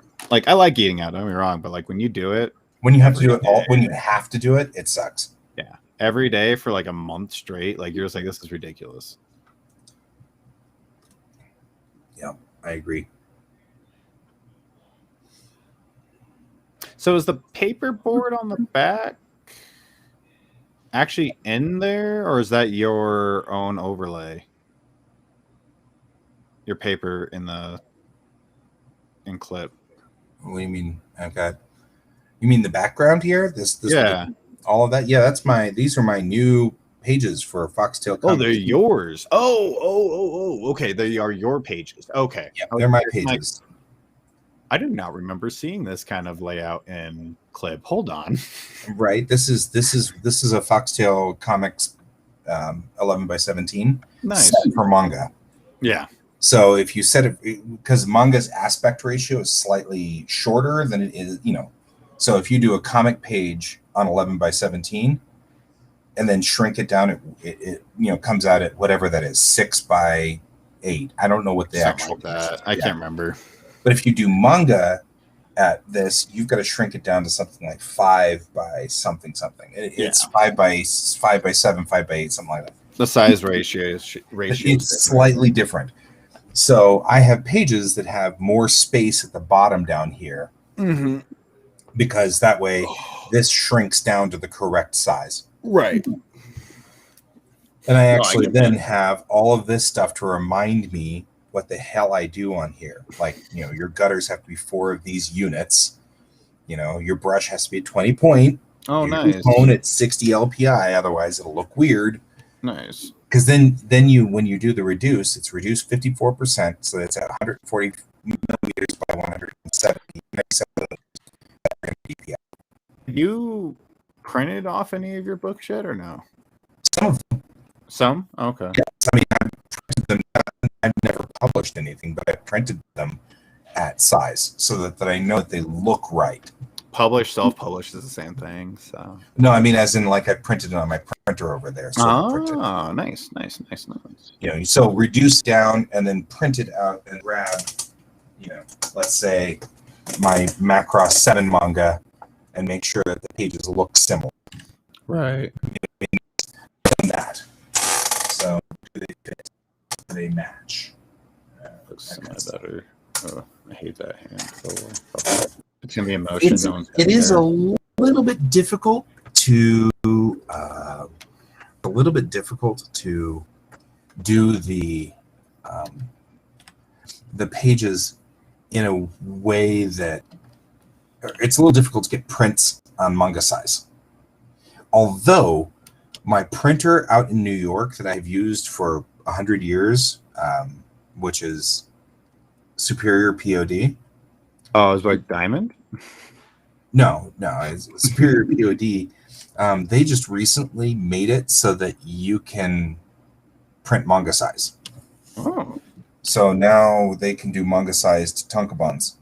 that's so cool.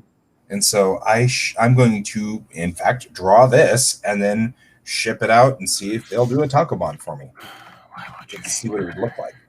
Right. I think that'd kick butt, personally. Give me this line. There we go. Aha! I did it. All right. No, what? You're good. You're good. I think I did it. Did what I wanted it to.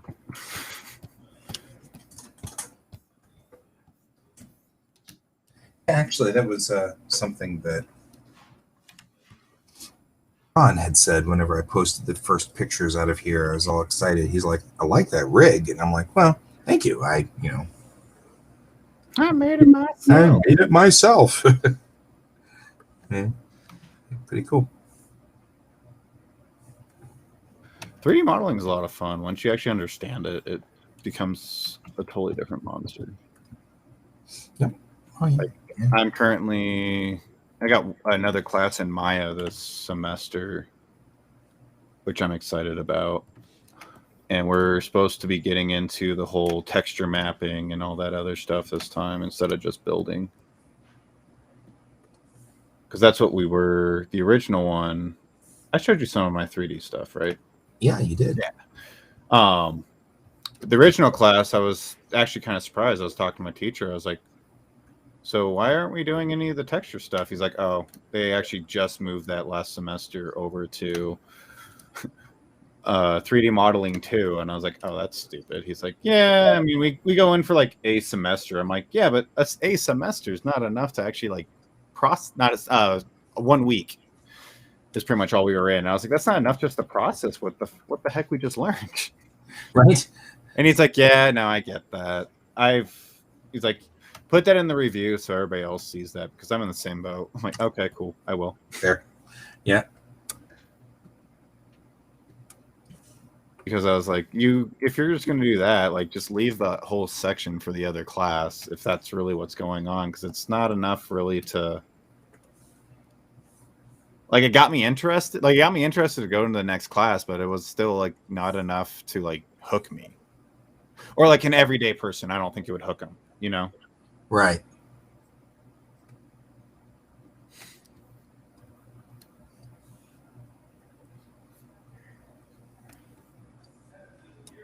Oh, now we're looking like a hand. Okay, here we go. Aha! It looks better. Whatever.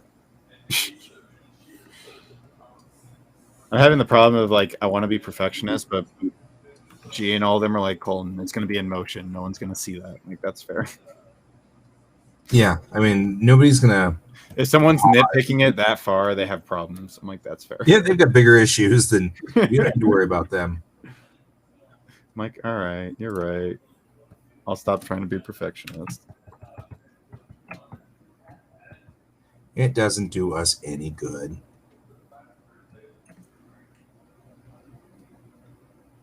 But as any artist, I think all artists are semi-perfectionists, at least at some point in their career. I totally agree.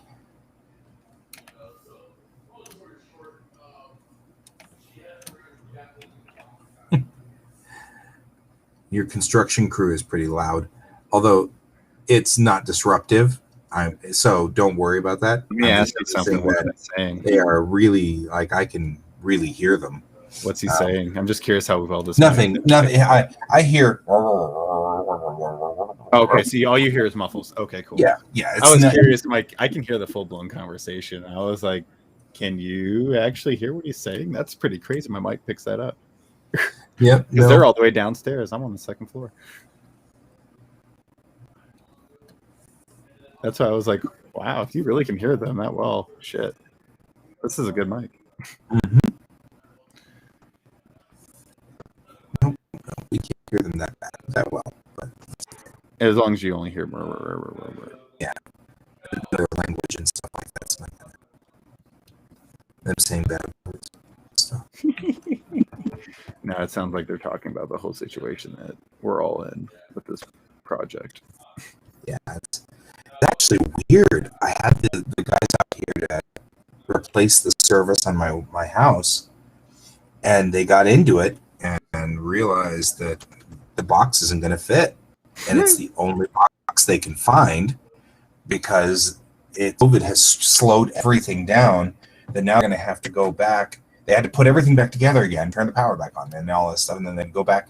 They're going to have to go back to the boss, and they're going to have to find another box, but they are having a hard time with it. Yeah, because everything is screwed up. Because so many different industries went into COVID response that they just haven't been manufacturing what they usually do. Exactly. Hurt a lot of industries. I mean, that's kind of where we're at right now too, and that's like I get where she's talking, like where our contractor was talking about. It's like, well, it's all COVID. I was like, it's not all COVID. literally I can explain the majority of everything that she's been doing anyways, and I'm like, no, she's using it fully as an excuse, but it's not really an excuse. at this point in time, it's not really an excuse anymore. We're 7 months out. I'm sorry. Nothing's been backlogged that much. My family works in construction. In the construction fields. I'm like, no, it's not that far backlogged. I'm sorry. Right. So, yeah, we have like our own little problems and whatnot with this, but it's as long as, like I told him, is like, if you guys can at least get like some kind of progress going, like I think we wouldn't be as mad. But there has been no progress for like 5 to 7 months. Right. That's kind of where we're at right now. And they're like, yeah. And then I told that to the construction guys, like, no, we're with you on that part. I'm totally like, and that's why they're trying their hardest to like knock out as much as they can. And like, they're actually trying to work with us. Our contractor right now is trying to get us to walk away, so she doesn't have to pay us back. Gotcha. Yeah, that's been the fun part. That's not cool. No. But yeah, all right. I will be right back. Sidekick.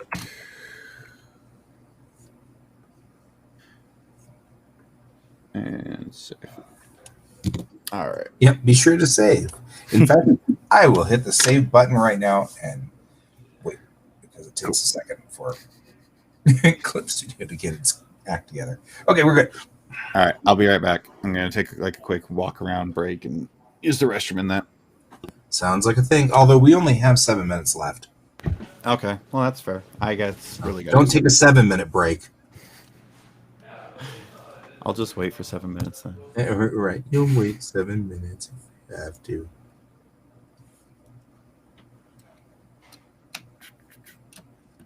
I can hold it that long. He's like, no, I can't. Psst. Oh, Why didn't I install the catheter? right. Why didn't we do that? There we go. Because I mean, I'm hoping to at least get a panel done. Right. I had to do so much work on all of this to prep it, but that's okay. That's the reason we're doing this comic. This comic is an intro comic. It's not part of the main story. Oh, it's not? I thought it was. No. So this is just a backstory thing. It's a meeting characters to get kind of an idea of where things were at the point when the story starts. So we're establishing. Oh, you're doing the establishing story. Okay. We're establishing that Chang is a drunk. A drunk for coffee? Right. Well, no. That's why Jen here is making coffee. Or is that really hard coffee? Right. It's a specific kind of coffee. We're establishing that. We're establishing a little bit of backstory for Jen here is an AI. So we're establishing that AIs exist and they're treated exactly. Oh, yeah, we were talking about this last week. Yeah. Or 2 weeks. I don't remember whatever day it was. But we're establishing that she's an AI. And we're establishing her as not a character. She's not actually. We're also establishing that they've swapped out AIs on the ship. Mm-hmm. Because Jen has been promoted. Oh. So now she is on a destroyer, a larger ship. Nice. Which part of this is that Chang won't get promoted because Chang's a drunkard and has issues. That's fair. So part of, it's like, this is all just like character is kind of establishing the characters, Character but it's also development. allowing me to shake down the system Mm-hmm. to make sure that I've got everything that I need here going the correct way. Right. So sort of the point.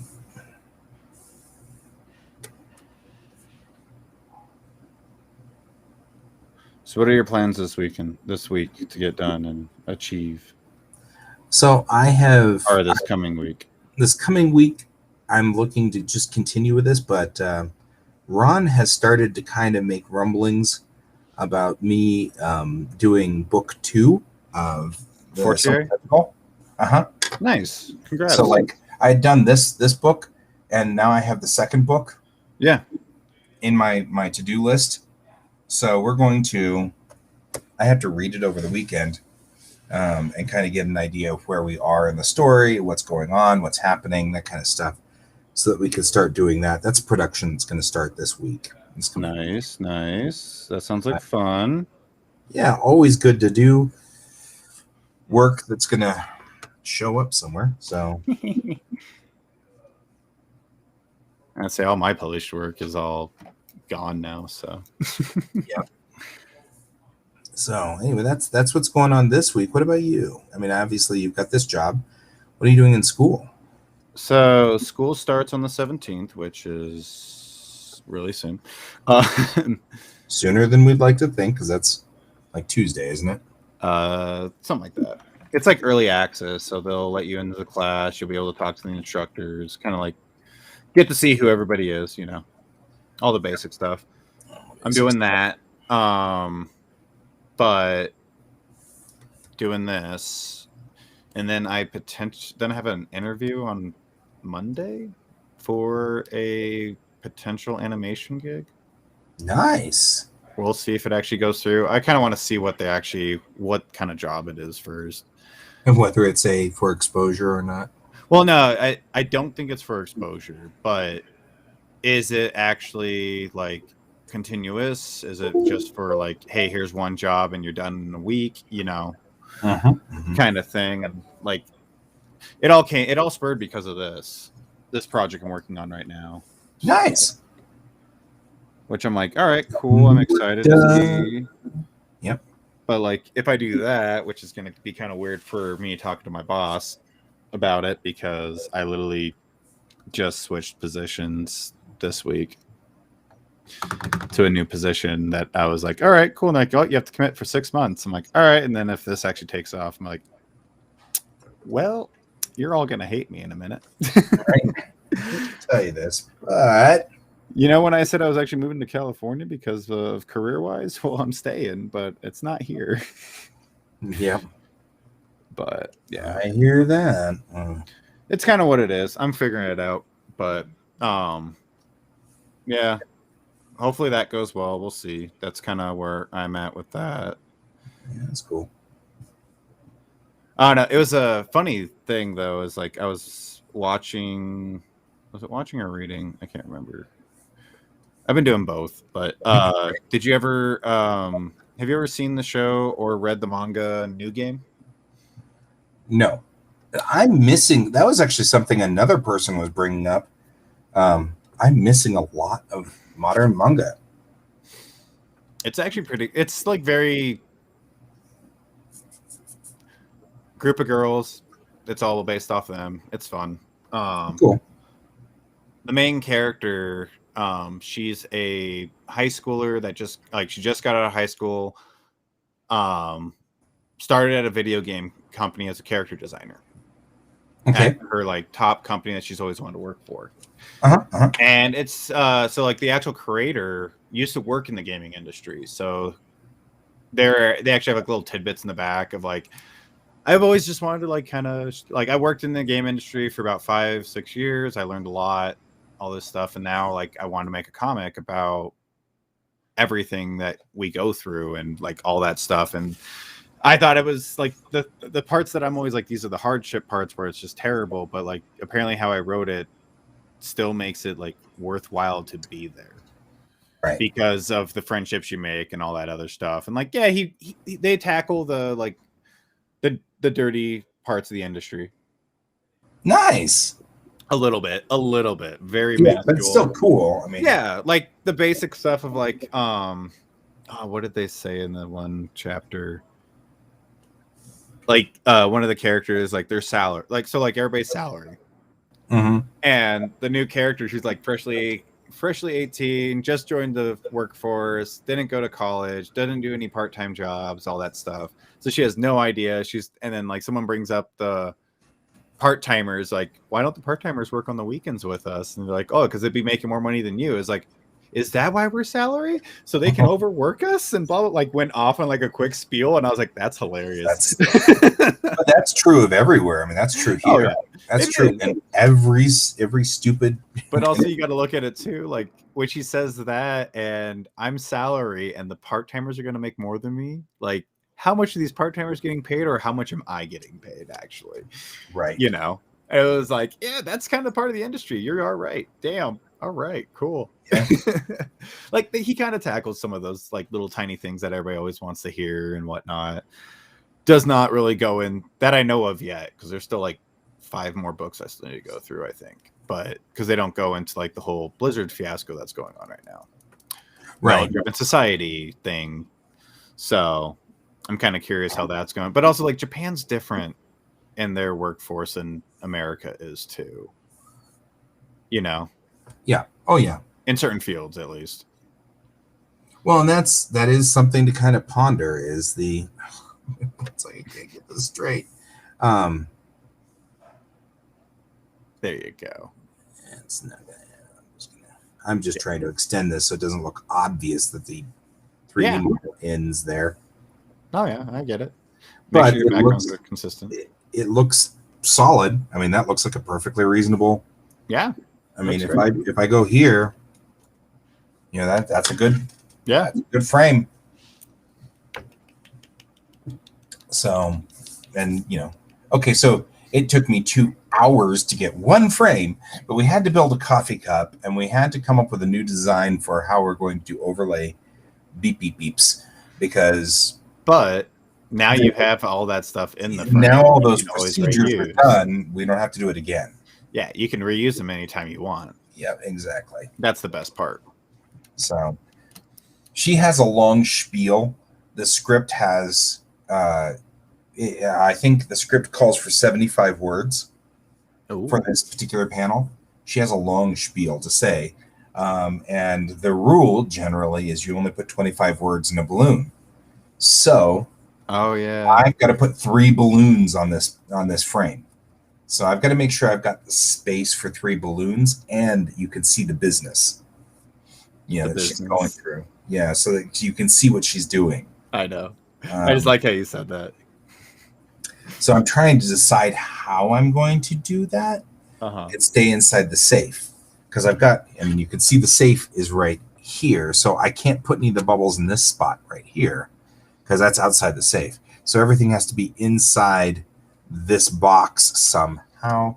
I mean, you got that big big open white space to the left. Yeah, that's what I left it for, but we'll have to see.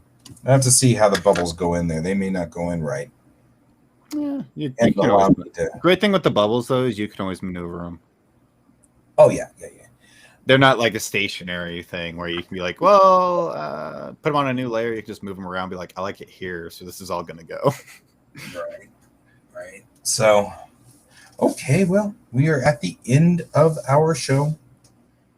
If you are working Monday morning and want to join me and just hang, you know, Yeah, please I'm feel going to free. have an art buddy. Yeah, I mean, that's the whole reason behind this. I mean, literally 100%. Since I broadcast every day, people feel very uncomfortable asking me to do stuff from 9 to 11 because they know I'm going to be on air. And that is the entire point. Because otherwise, I end up with people asking me to do stuff all the time, and then I don't get any drawing done. That's fair.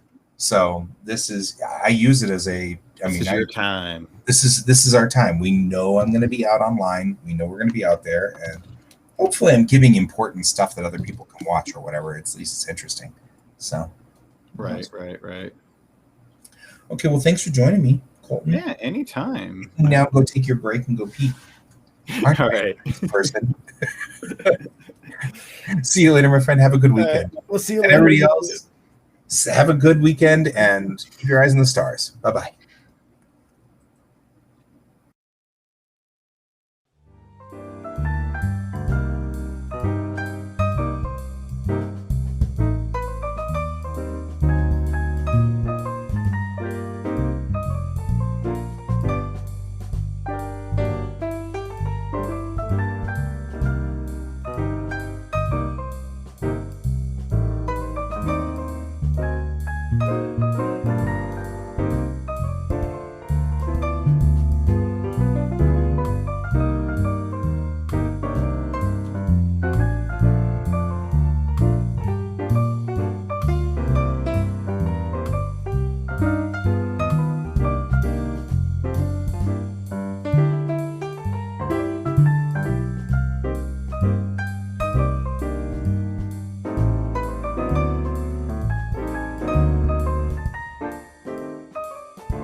Computer, good night.